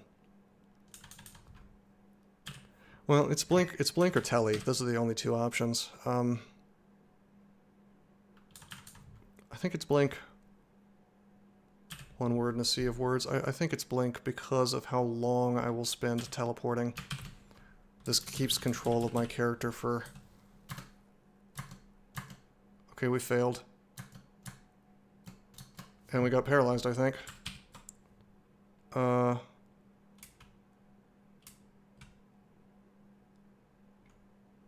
Took a lot of damage.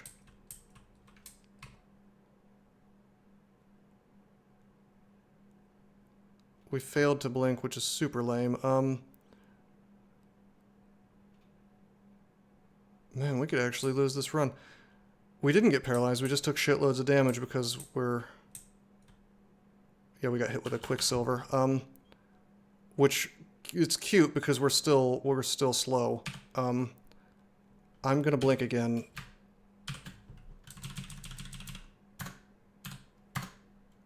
This time it works. Okay. It's time to get serious. It's time to get serious. We're gonna get real about this now. I want to dig is what I want to do. Now this rock wall can be dug through. I don't know how deeply we can dig. Step number 1 is going to be to haste. There's no question about it. We have to stabilize this bullshit situation, so let's haste. Okay, now we're moving fast. Probably, the funny thing is, there's probably not enough stuff here to even justify using all these resources, but I'm in such a sticky situation, we're doing it. Okay, yeah, this is kind of sort of what I was afraid of. It cucks me out of this wall. We should have gone to the south and not east, but it's fine. We'll get something of a bitch made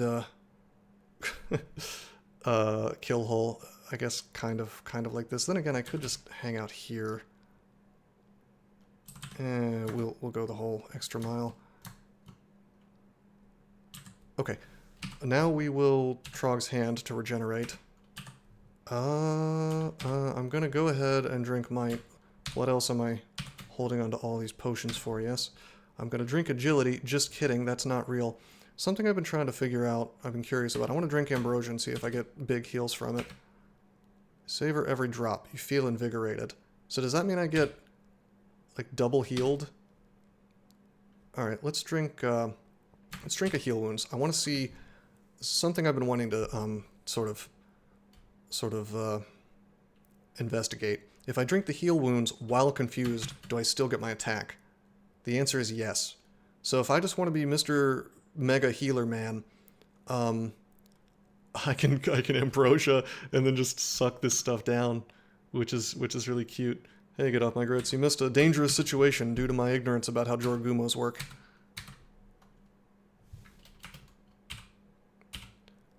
Well, that won't happen again. I'm glad we didn't lose the run because of it. But now I'm aware. Now I'm aware of what that new enemy can do. I don't know why they would want to put AF Para on yet another enemy, but it's alright. It's late enough in the game that, you know, I should be able to deal with it. Oh, what does AF stand for?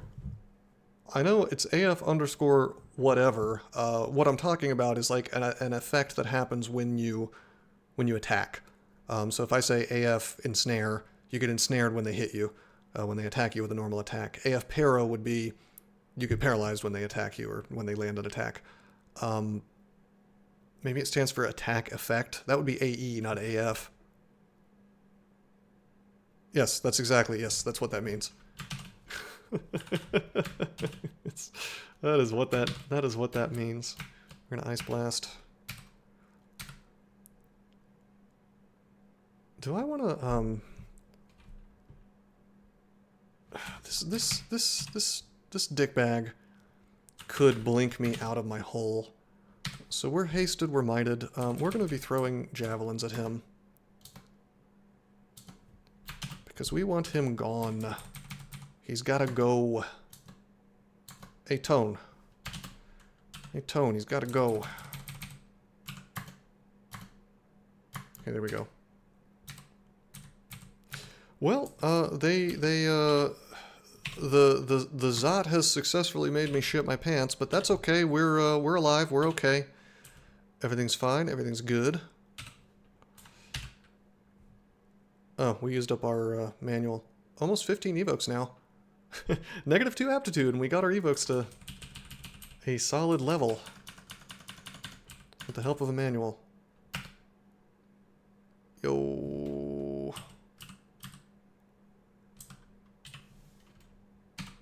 Trog's hand. I think I can be at least somewhat liberal about Trog's handing, because everything in here is a spellcaster. Well, not everything, but a lot of the things in here are spellcasters. Hey, Tone, you ever see this guy before? I heard he can paralyze you if he touches you. Well, I heard he was an interior decorator.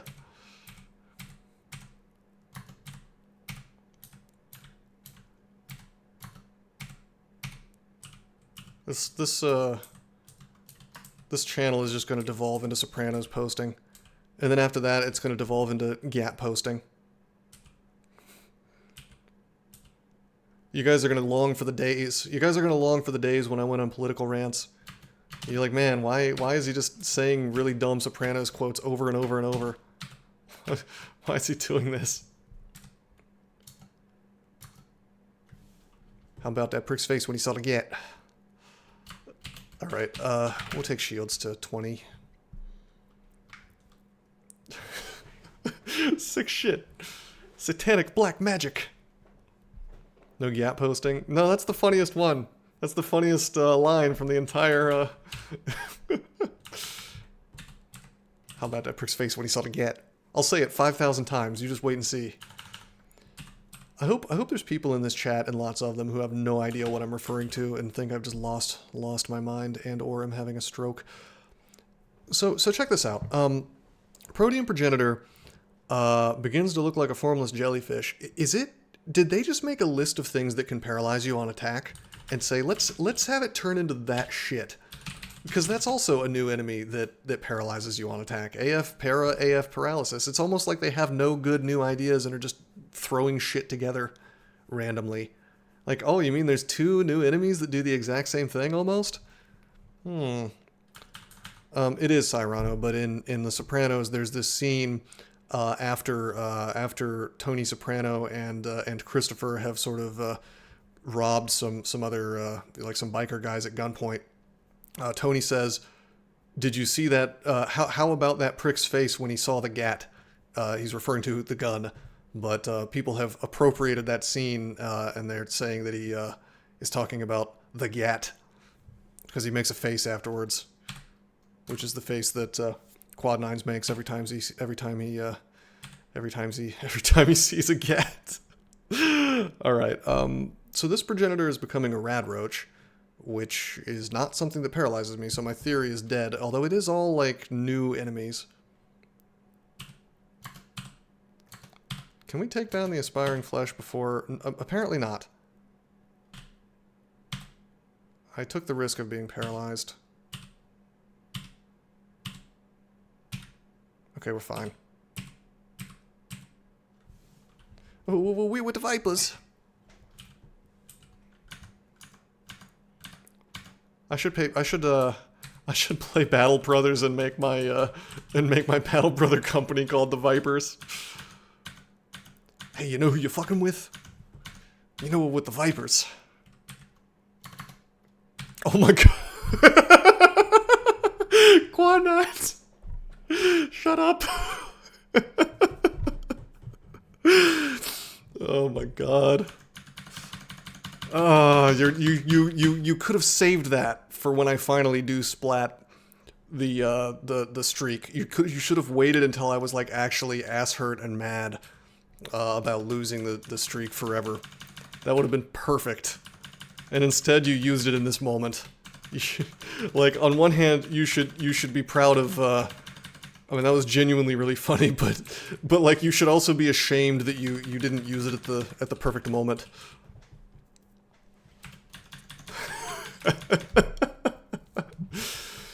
Man, that was actually really good. All right. Oddly enough, simple draconian packs a problem for this character, kind of, sort of, just because mostly it's the purple draconians that just the damage, the irresistible damage just kind of piles up, doing the full 60 whenever it feels like it. What a nightmare. What a nightmare this Zot 1 has been. I gotta be kind of careful here. In fact, let's be really careful here. Because I could get blinked next to this dude at any moment, so... Let's take him out. He can do like 100-some damage to me. Not anymore. Stop moving me around. Purple Draconian Shifters. Shifters are secretly top tier threat. Anything that moves your ass around against your will is not something you want to deal with in this game if you can avoid it. Depositioning is one of the most dangerous things that you can deal with.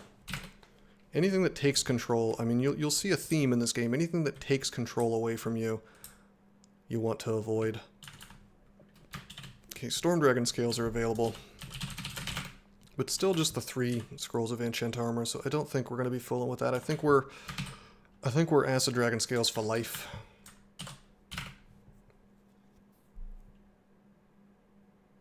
Does it give the enemy attacks of opportunity?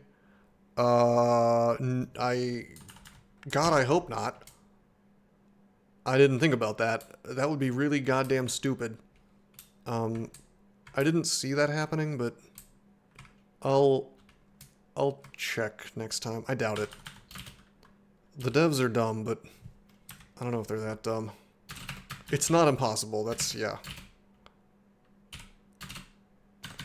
Okay, we were able to go up without him shoving us off the staircase. That's nice. Always be stair dancing. A, B, S.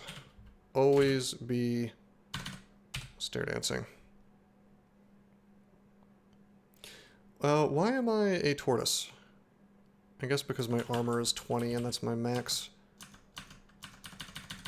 What title should we go for? I'm thinking tortoise is not the way. Probably fighting, right? Hey, gold dragon scales. Kind of cool, but I think we'll just live with our current setup.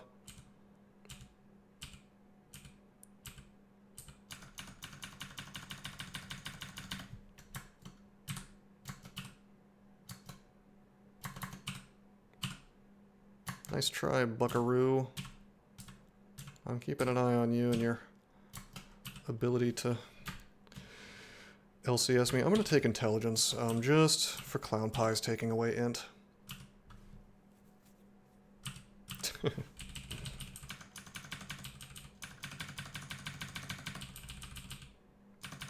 Okay, I was concerned that I would have to do swaps to deal with electric golems, but because of what we've done with our resistances, we have our elec all the time, so the only thing we'll need to do swaps for are orbs of fire.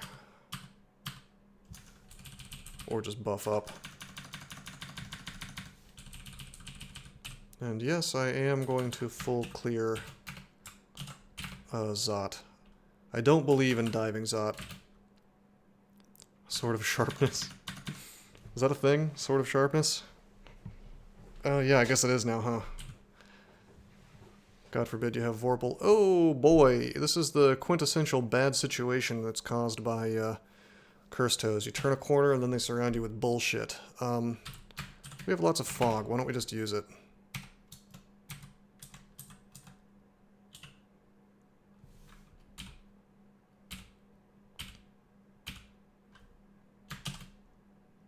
You know what? I'm just going to throw large rocks at him. Alright, fuck this. Bye-bye. No, I think that diving Zot causes more dangerous situations than it solves. There are lots of people who, some of which are good players, who will disagree with me on that, and I just, I don't know what to say. I just don't think it's good. Just don't like it, simple as.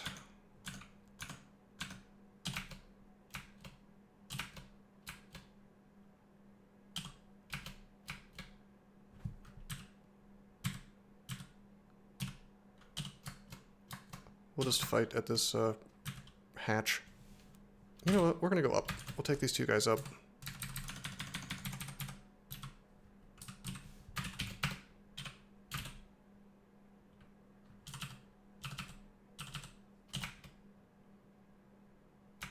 I mean, you can get away with it. You can get away with all kinds of things in this game. DCSS is a lot more forgiving than people realize. The irony of Dungeon Crawl is that, like, either the game is just screwing you with RNG, or it's showering you in ways to escape bad situations. And so, truthfully, if you've played well in other areas, you tend to build up a reserve of get-out-of-jail-free cards that can save you in most bad situations. Now, we almost got bent over the table a second ago,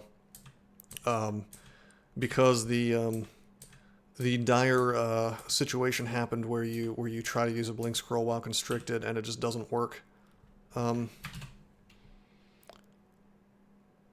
I don't like being next to all this crap with a cursed toe around. Let's get a bro. Are you resistant to lightning? Yeah, you are. Nothing for it then, other than to throw. I guess I could haste and might, but it feels silly against a cursed toe. Okay, good, he's next to me. Even if you start tormenting me, I'll be okay. Yeah. Okay, cool, he's dead. Oh! Oh! How dare you! Alright, throw the rock. Okay, you know what, we'll just go into melee. Alright, we're good. 2 toes. 2 toes in a row. Not even on Zot 5. That's what we might call, bullshit.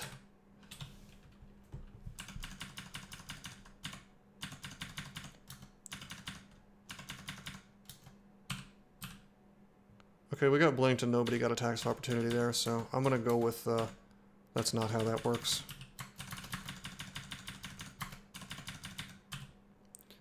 Zot 3 directed by Quentin Tarantino. Something like that.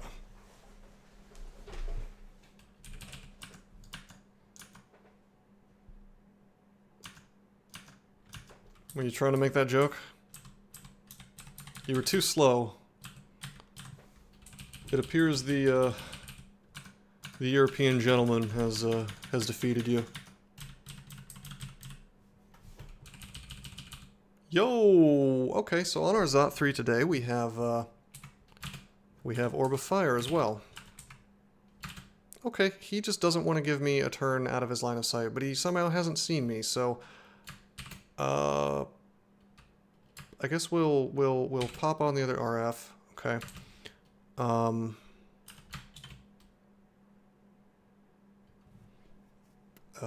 So we have RF++, and I think we can get away with just miting.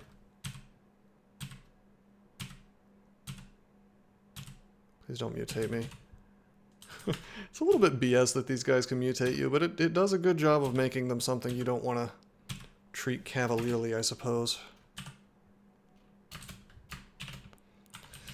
Well, that went smoothly. It didn't have to, by the way. We finally high-rolled something. Yo, let's get rid of the purple draconian. You know what? Fuck this. I'll take a few attacks of opportunity.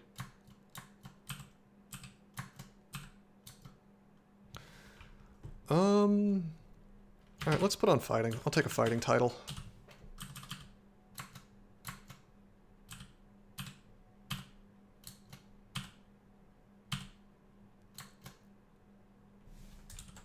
What's happening right now? I'm taking more damage in this situation than I should be. I'm gonna do AB.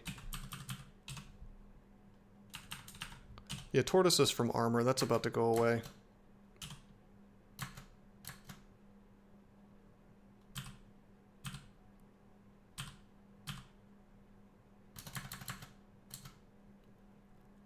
Battle Axe of Draining, huh? If I just melee you, you should go down. There we go.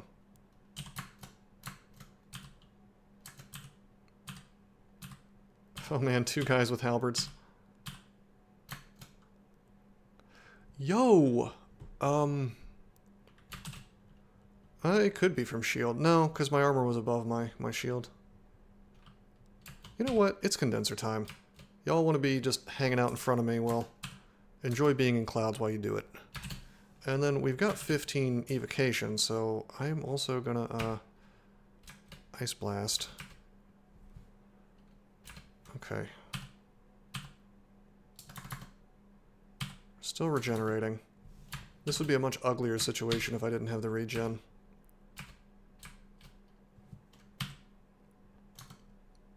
Yo, that Dispel. Well, we have so many potions of healing. Why don't we make use of being an Oni? Yeah. It adds up, man. Remember, every single purple draconian is a casual 3d 19 damage. So you're looking at almost 60 damage from any dude wearing purple. And so, because you can't resist that, it's not like fire where you take half damage or whatever if you have a single pip of resist. You know, all they gotta do is high roll you a little bit. That's all. You know? I'm engulfed in flames? How am I... Oh, I'm in the cloud of flames because of the breath.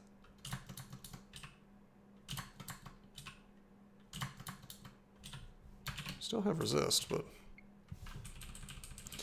Alright, what an exciting... What an exciting Zot 3 this has been. More exciting than it has any business being.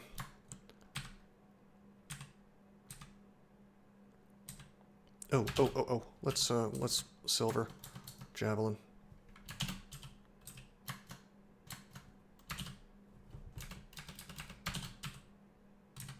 There's all that breath again.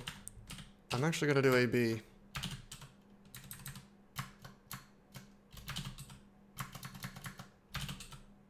Trying to kill the shifter so I don't get jumped next to that Zot trap.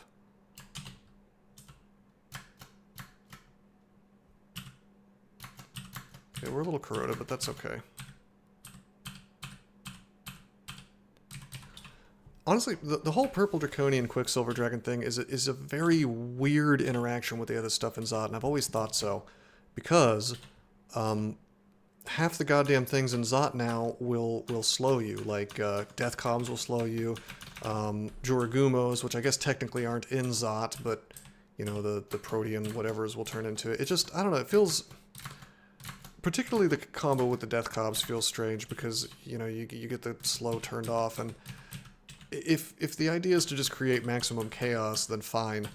And I guess it does make sense because, truthfully, it's going to cause more problems than it solves, but it's always kind of interesting to me when the breath turns off something bad. Which does happen sometimes. The damage is primarily what you need to be worried about, though. Do I care if this stuff gets berserked? Not really.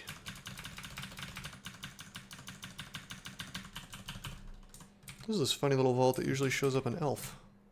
Manual of Throwing. Wow. Wow. Maybe we just get a throwing title then. Yeah, the game has been very generous to me in a lot of ways. Throwing the run, yes. You see Malk's face when he saw the splat? How about Malk's face when he saw the splat?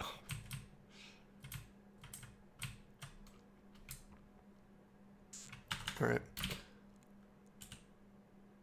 Zutvor.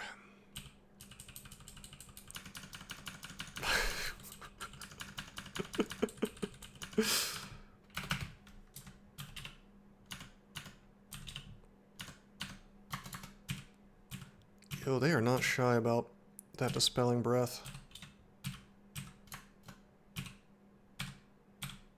What's interesting is that dude's using, from out of line of sight, he's casting Blink Close, which is kind of nuts.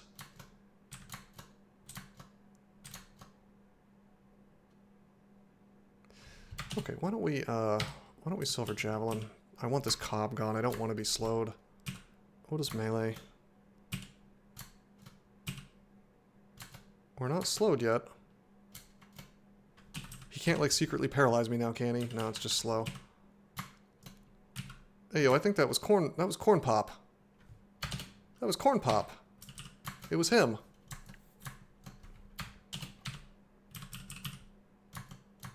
Looked like a bad dude to me. Wow. Wow. Alright. Throw rock. Down he goes. Rock solves a lot of problems in this game.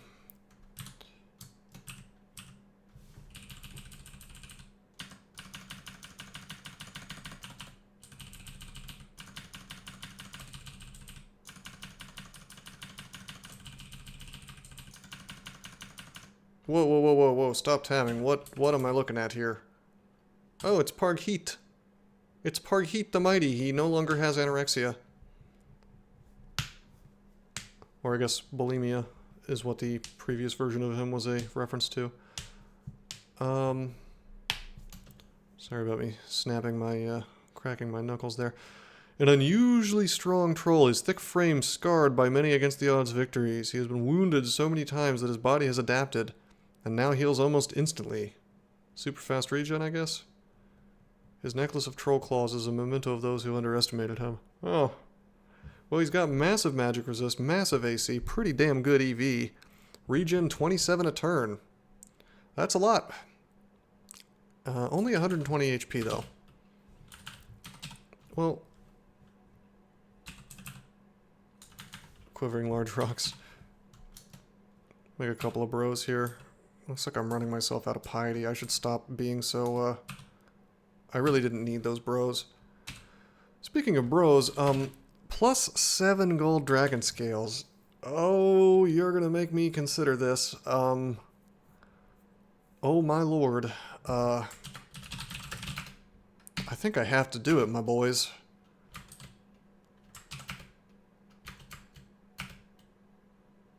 I think I have to do it. He's new. He's the upgraded version of Pergy that only shows up if you haven't found Pergy.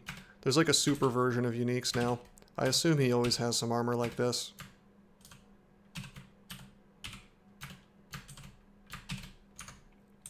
Okay, well, we want more scrolls of enchant armor, don't we? Gold Dragon Scale. 35 AC.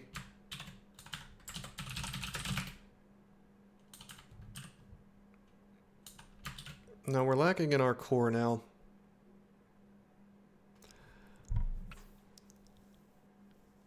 I could put my cloak back on.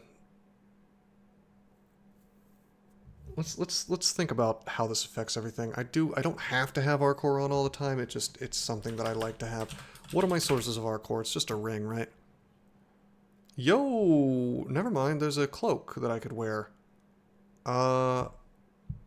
It'd be nice if we could enchant it, but I don't know why they reused the name Cloak of Preservation and literally just made it resist acid. But okay, whatever. Well, that's the most obvious solution, I guess. Is there a better one? Not really.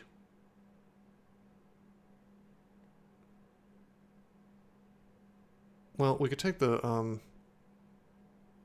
well, either way we're taking the scarf off, so... Where's my Hat of the Alchemist? How dare this game not give me Hat of the Alchemist? Just kidding, it's been perfectly generous. Okay, we'll wear the cloak. Found both of those things basically on the... at the same time, or at least on the same floor.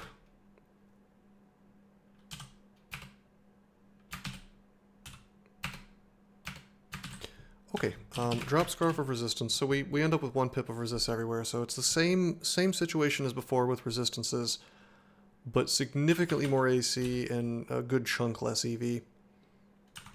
But more AC than we lost in EV, so I'm happy. I am happy. I guess it was one floor off where I found those 2 things. 4 for Pergy, 3 for the cloak. Am I worried about... I don't think I'm worried about Ettins that are hasted and mited. Okay, okay, terrific. Now we get to find out. This is the first Irradiate that hit us. We did not get instantly mutated, so they have changed that. It does contam me, though. Tyrant Leech. Huh. I guess I just got really bad luck on the transforms, because that Joragumo was probably among the worst things that could have possibly come out of that. Thank you to, I forget who it was, maybe I think it was Raffle Iron Chef who was trying to warn me about that and was baffled that I wasn't taking it seriously. I was like, Joragumo, no big deal, bro. I just did not know that it had AF Paralyze. I had to notice that part on my own, but you must have thought I was losing my mind. We're throwing javelins because I really don't want to deal with... well, I guess I can't be transformed anymore by the clown, but he can do all kinds of dirty, nasty things to me.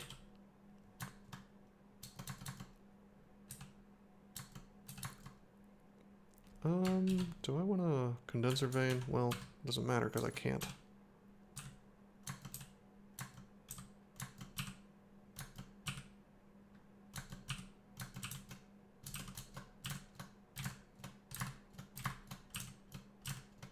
Yo, another one?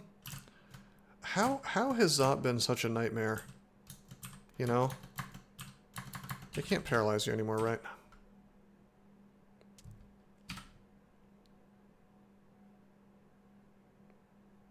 Yeah, okay, it's just fragile.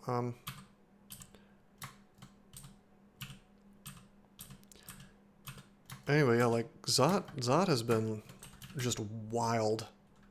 The hell's an Orb of Guile? No, this would have been a fairly yo, stat drain. This would have been a fairly spooky Zot on almost any character, I think.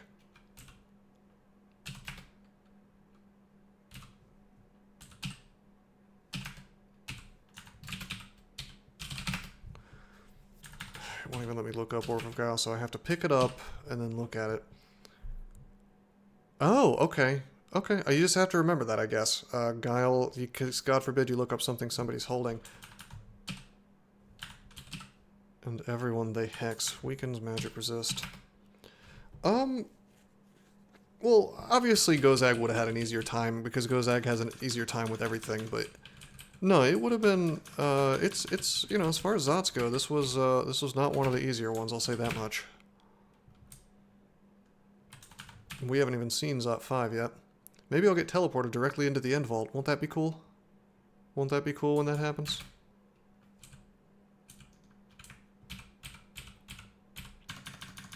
Should have done my Convoker trick. Yeah, you know what you're gonna have to say. How about Mouse face when he saw the splat?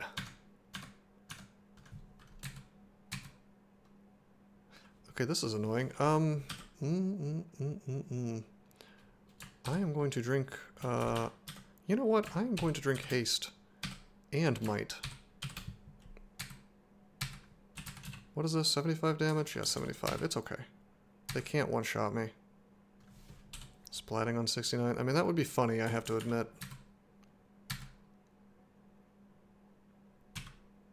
Yo, what are you turning into? A slime creature? Is it... Just a normal slime, just a normal ass slime creature. It truly is random. I think it can be any enemy in the game, because the collection of things that it can transform into has been just very random seeming.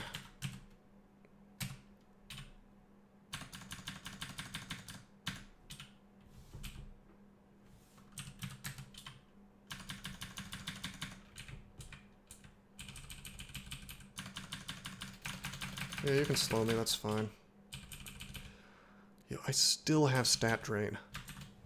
That's true. Honestly, my god, wasn't I doing risky business in Spider with that Jorgumo next to me as well? Like, when I was in Spider, I was absolutely just being... I mean, I know I fear the Jorgumo, but only because it could Bolt of Drain me. And perhaps that was the saving grace, because I saw it near the staircase, and I was like, oh no, I don't have any resist negative, I gotta avoid that. I'm going to come back later. And I think I probably would have splatted the run if I had not accidentally treated that thing with kid gloves, you know, like, oh, I better back off. You know, I better not mess with him. Better not hurt him too much. He'll do terrible things to me.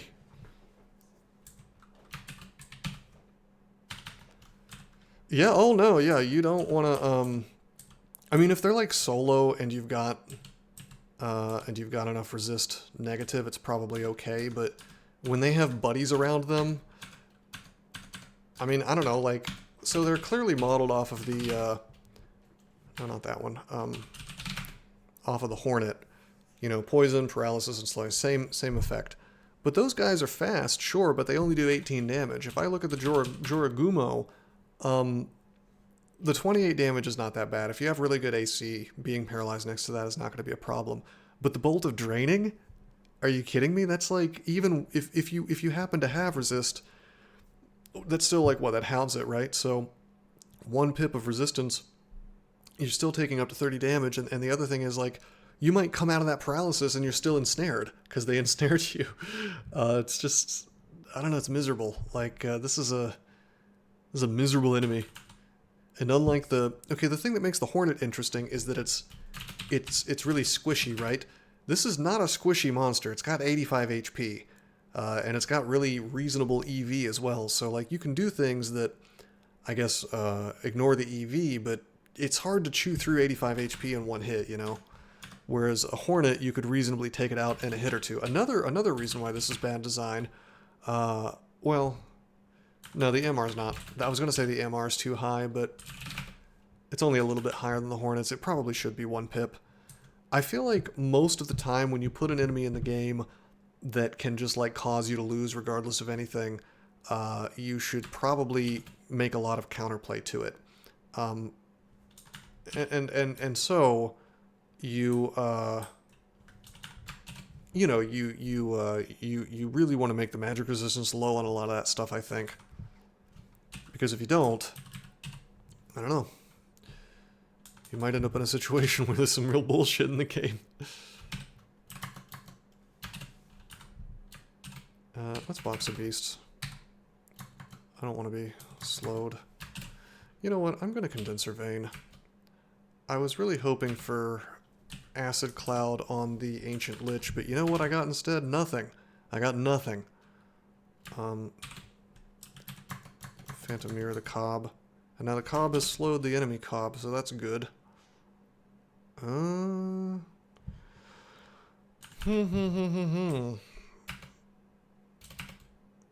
Is he petrifying my boy? He's petrifying my boy. Trog won't care if I throw through my allies, so we're gonna do that. It has an HD budget. Oh, that's interesting.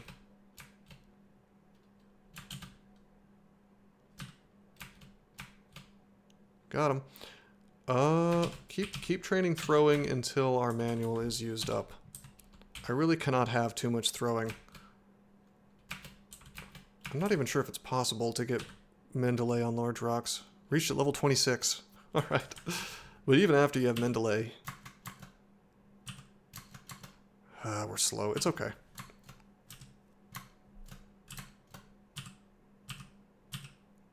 Even after you have Mendeley, you get a little damage, you know. It is probably good that they thought of that. It would be a shame if you get like 2 Ice Fiends, you know.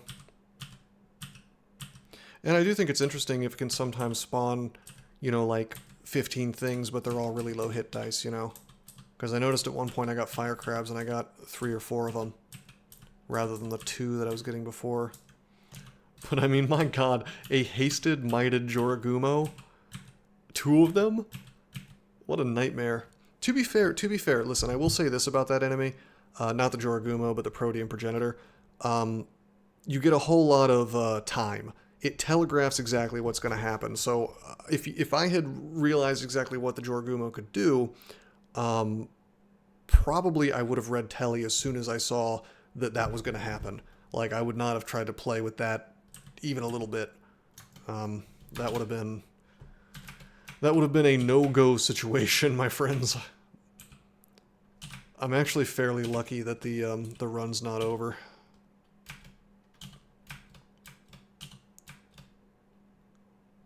Okay.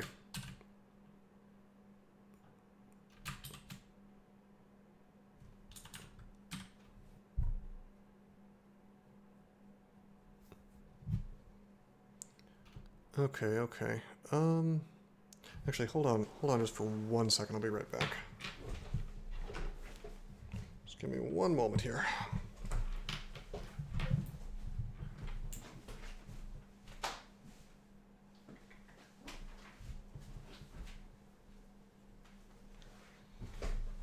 Okay, never mind. I was hearing a noise and I thought that, I was like, wait a minute, my wife's not home. Am I being home invaded?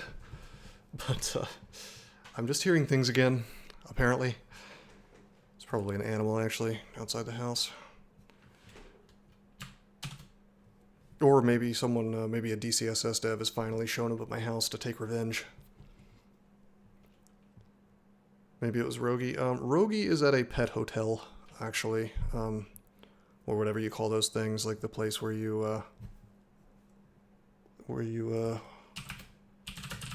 sort of keep your cat for a while. My wife did not want to subject me to cleaning the cat's poop. I told her it was fine if she did, but I don't know. She decided she wanted to be nice, I guess. Alright, let's, do we still have Blink? Because this is starting to look somewhat ugly.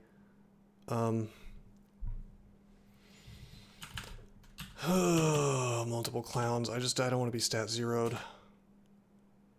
Very dumb that you can be stat zeroed, by the way, in here. The reduction in stats means that you would actually have to go and get experience in another zone. What's a DCSS dev gonna do? I don't know. Have you seen the way some of these guys talk? Not the devs themselves, but well, I'll tell you this: they allowed people to make death threats against me on the subreddit. So, I mean, if they didn't have a problem with that, then who knows what they're capable of, you know? I mean, I can't imagine that they're very physically intimidating, but that, trust me, someone can cause lots of problems without being physically intimidating. Well, yeah, that is a good example of that, but I mean, no one's gonna care, really, that it's happening to me. They're gonna either cheer or just turn away like it's not happening, you know, is how that always works. Anyway, I wanted to find out, are clowns resistant to poison? They're actually not. So I've been being a bit of a fool. I forgot about this. I am curarying them. There's a good use for your curare going into the late game. It's also a good use for poison scrolls. 3 clowns. It's like I'm really fighting the devil's team. Going to curare the other one as well. So now we're dealing with less clown pies per second. Now we have an orb of fire. So this is officially pee-pee poo-poo pants time. We're gonna haste. We're gonna resist.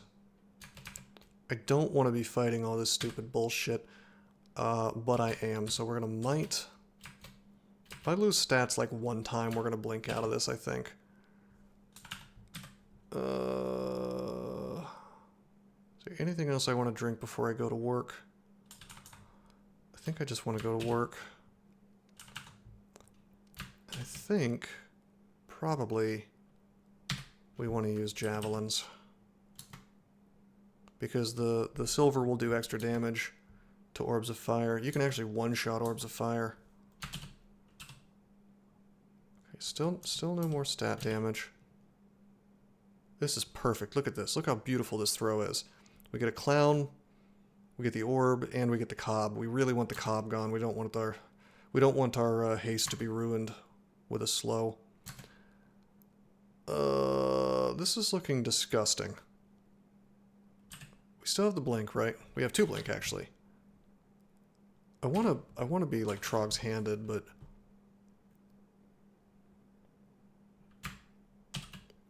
this is ugly as hell. I've got to get that cob gone.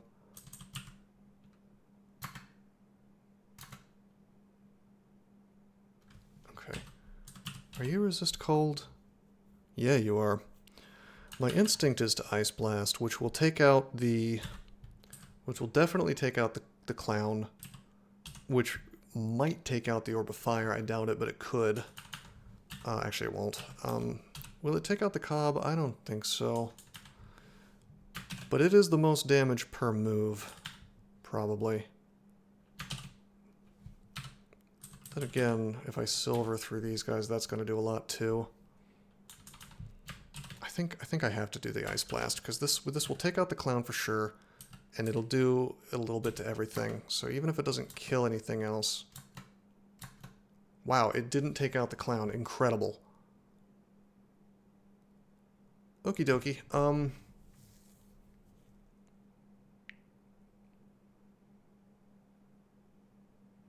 Okay. I'm not even worried about the Malmutate right now. I'm worried about, I guess we could get minus scroll and that would really ruin everything, but I'm worried about clowns just straight up reducing my stats with their clown pies. They can do that. Okay, we take out the cob. Oh, I see. Yeah, that is kind of funny. Okay, we're wasting away. Stat damage, that's fine. Okay, that orb is gone. We're now going to keep focusing on taking out the clowns and the orbs at the same time. Okay. We'll melee. Remember, they ruined it. You don't get a damage bonus to your throwing at all anymore. I think once upon a time you did, but now with might, it only affects melee. So, alright, I'm actually going to focus on the orb now. You block the clown pie. This is why shields are so good, man. It's one of the many reasons why shields are so good. Alright. Alright. That was some sustain, baby. We didn't even use regen. but we did sustain our way through that whole fight. Haste and might is the way. You save your resources till the end as much as you can, and then you end up with a big stack, and you feel like a champion. Or, you use them way too liberally, and then you go into Zot and you're like, why am I losing? Imagine how much worse that situation would have been if I hadn't had haste and might. Could I have dealt with it? Probably, but I would have probably had to have burned like a blink. Would have had to have burned a blink to get out of it, and then probably like lured everything to a hallway or maybe the staircase, and basically the whole thing would have been much worse. With haste and might, I was able to relatively safely just sustain through the entire fight.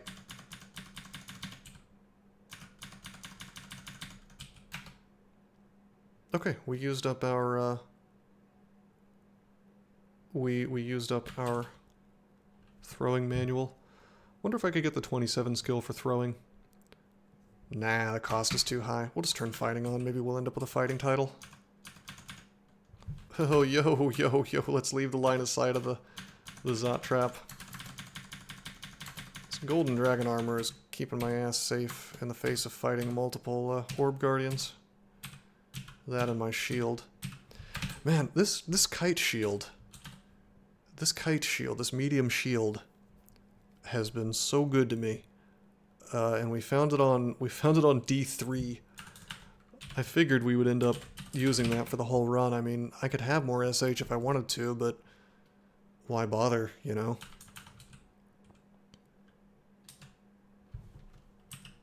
I got it from the DCSS game I played.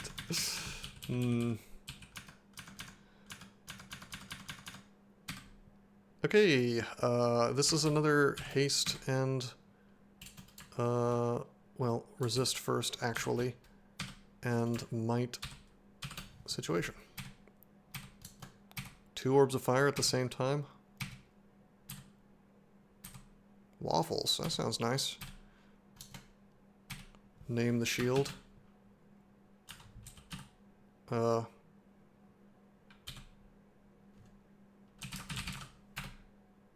Okay, it's called Desplat.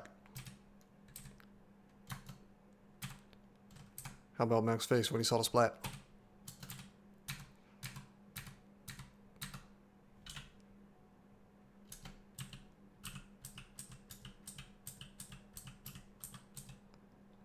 You know, I could fight all this stuff, right? Well, hasted and mighted, but I'm at lower HP than I'd like to be. I don't know. It's a trade-off, but I think I'm gonna rest.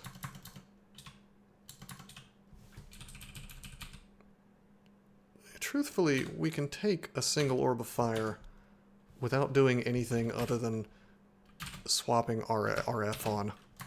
Like, this is fine. I just melee him. He's gonna go down.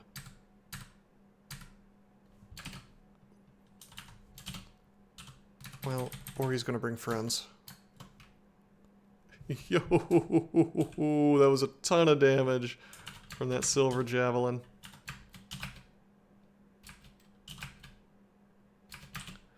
Okay, we'll swap our negative back on.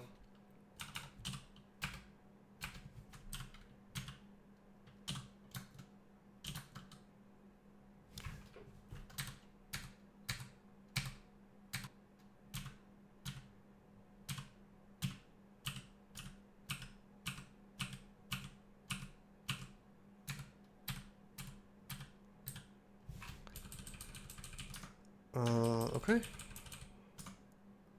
Hello, Dreadlich. Why don't we, before you start summoning all kinds of bullshit on me, why don't we step away from the Zot trap and throw rocks at you? Uh-oh. Uh-oh. I knew that was going to happen. There's really not much left. There can't be that much more stuff. Maybe in that other wing of the... I don't know. I gotta avoid dispersal. There's actually a really annoying lung right here with all these traps. Not just the dispersals, but the nets as well. They have successfully made net traps the most annoying thing in the universe.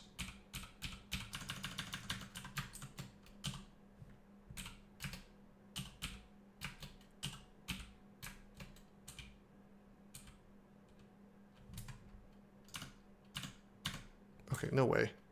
Let's be careful. Let's not be in line of sight of a Zot trap. Are you kidding me? No way.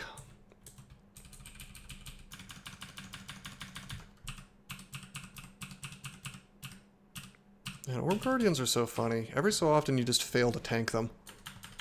And their stats, you know, are good, but really they're just like a fast thing that...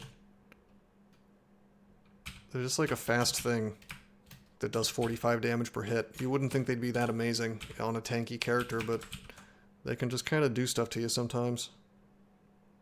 Look how many rocks we've hit this dude with.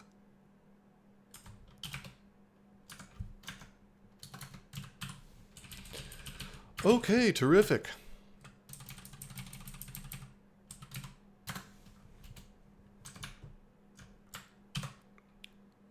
Okay, let's walk on over to the Zot trap. Let's leave the most important note of ever on this run before we pick up the orb.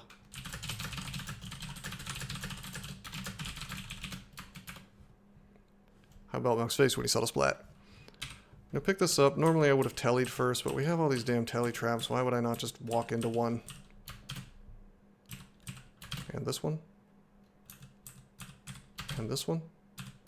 And this one. Okay, we're just gonna do this the old-fashioned way. Okay,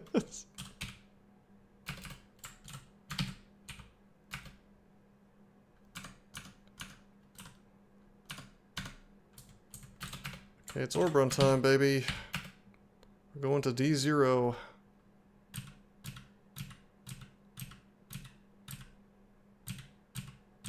We're gonna walk away and let this dude come to us. It's trap of the name, what do you expect? Alright, hello! Hello, Shadow Fiend. Alrighty. Alrighty, I don't feel like getting tormented today or bolted for, well, 45-ish damage, not 90, but still. Brother, are you speed 10? Yeah, you are. I know what I'm gonna do.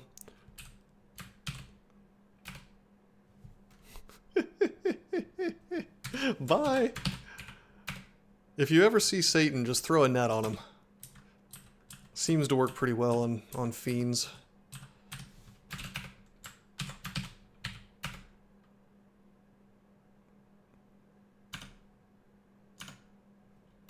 Oh, the exit's actually, okay, we'll just melee this angel, I guess. Get styled on. I should have gotten my fighting to 27 so I could be the heavyweight champion. We'll just farm Panlords until we get it. Just kidding. I mean, we could. Could end badly for us.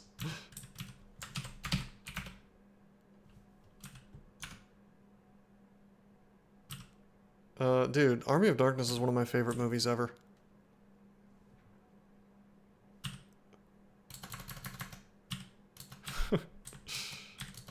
And then Bruce Campbell proceeded to not really have a career at that point. I think he wrote a book called Don't Call Me Ash because he got so goddamn typecast.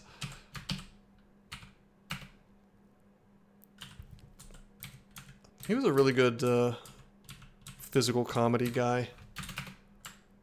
And I think he was trying very hard to be a rubber man, like a Jim Carrey type. And he was good at it. He just wasn't really able to make a career out of it. Yeah, no, he was the guy for the role. The only other dude that could have done that role is Jim Carrey, and it would have sucked if they had given it to him, so. Okay, we can't just net this guy and walk away. I mean, we could, but it's better if I just fight him. Alright, if you're going to do that to me, let's take a step. Let's AB. I'll use one of my might potions, I guess. Keep a haste and a might just in case. While we're waiting for you to show up, we'll drink some curing. Okay.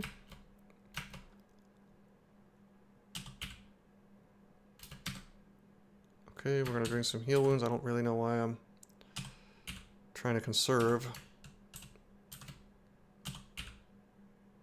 For some reason, this type of layout, whenever there's a dude that has like a ranged option, they will just kind of go, sometimes they'll be motivated to move in and out of your line of sight.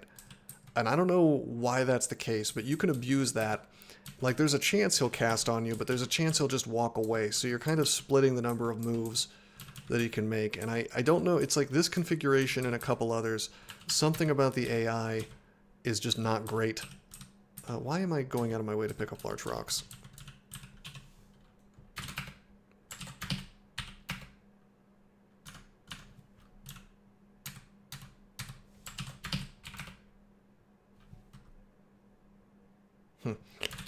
Okay.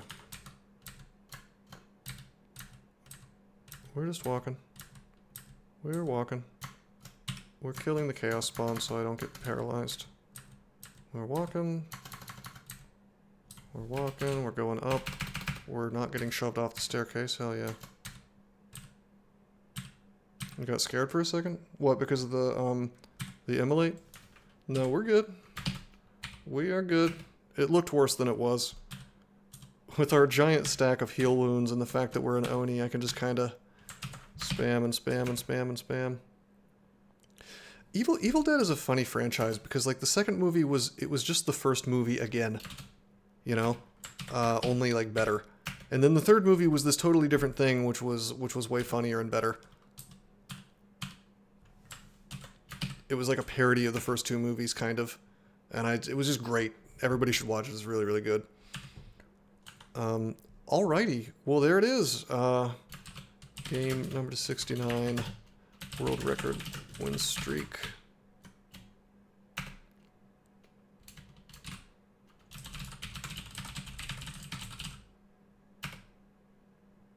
Hell yeah.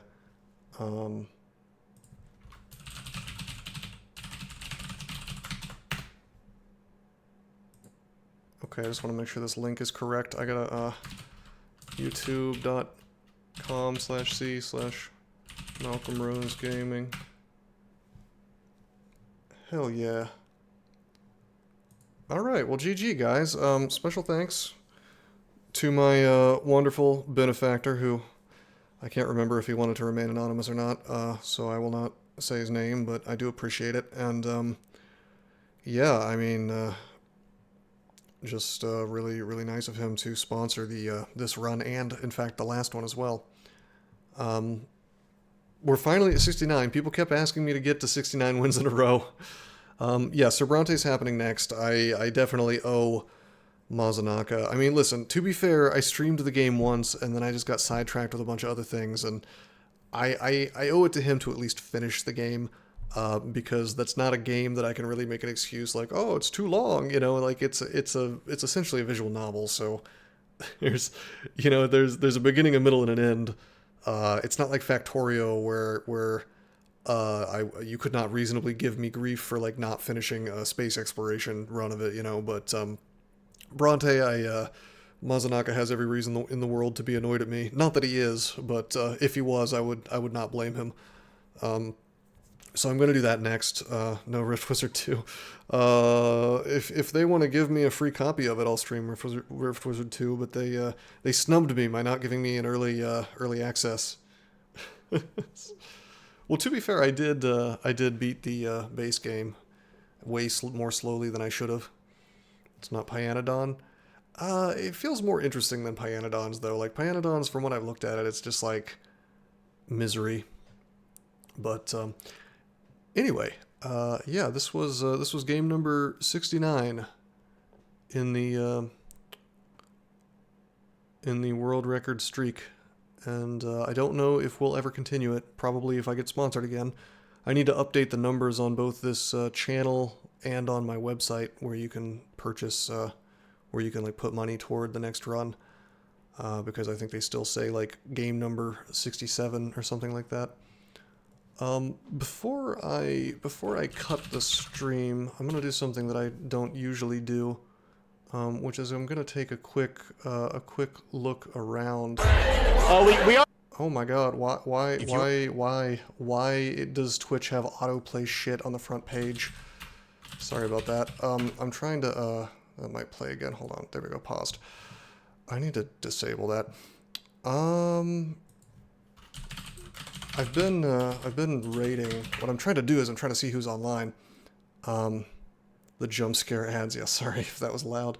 No, it wasn't even like, it wasn't even an ad. It was just like auto-played Twitch on the front page, like max volume and now you're deaf. Oh no. No. Anyway, yeah, I've been raiding after each stream, so stick around after I close the stream and there's this guy who does if you're into Kenshi, he's a pretty good stream. I've been raiding him lately, and he looks like he's I could raid Arvius, who's doing Battle Brothers, but he's got like 350 people, so he doesn't need the help. Yeah, it's autoplay is just really obnoxious. That was a meme in the 90s, or in like the late 90s in the OOs, and it should have fallen by the wayside, but never did apparently. Anyway, why don't we actually win before we cut the stream? Yeah, you have escaped.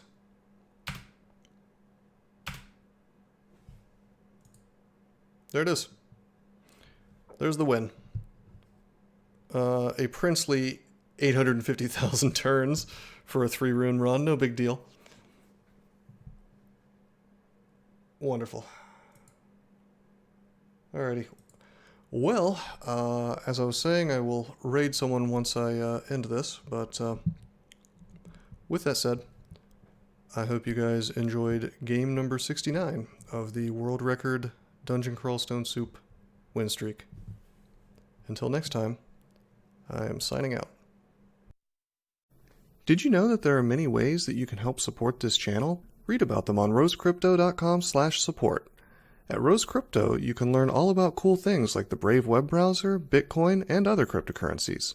Thanks for watching, and don't forget to like and subscribe.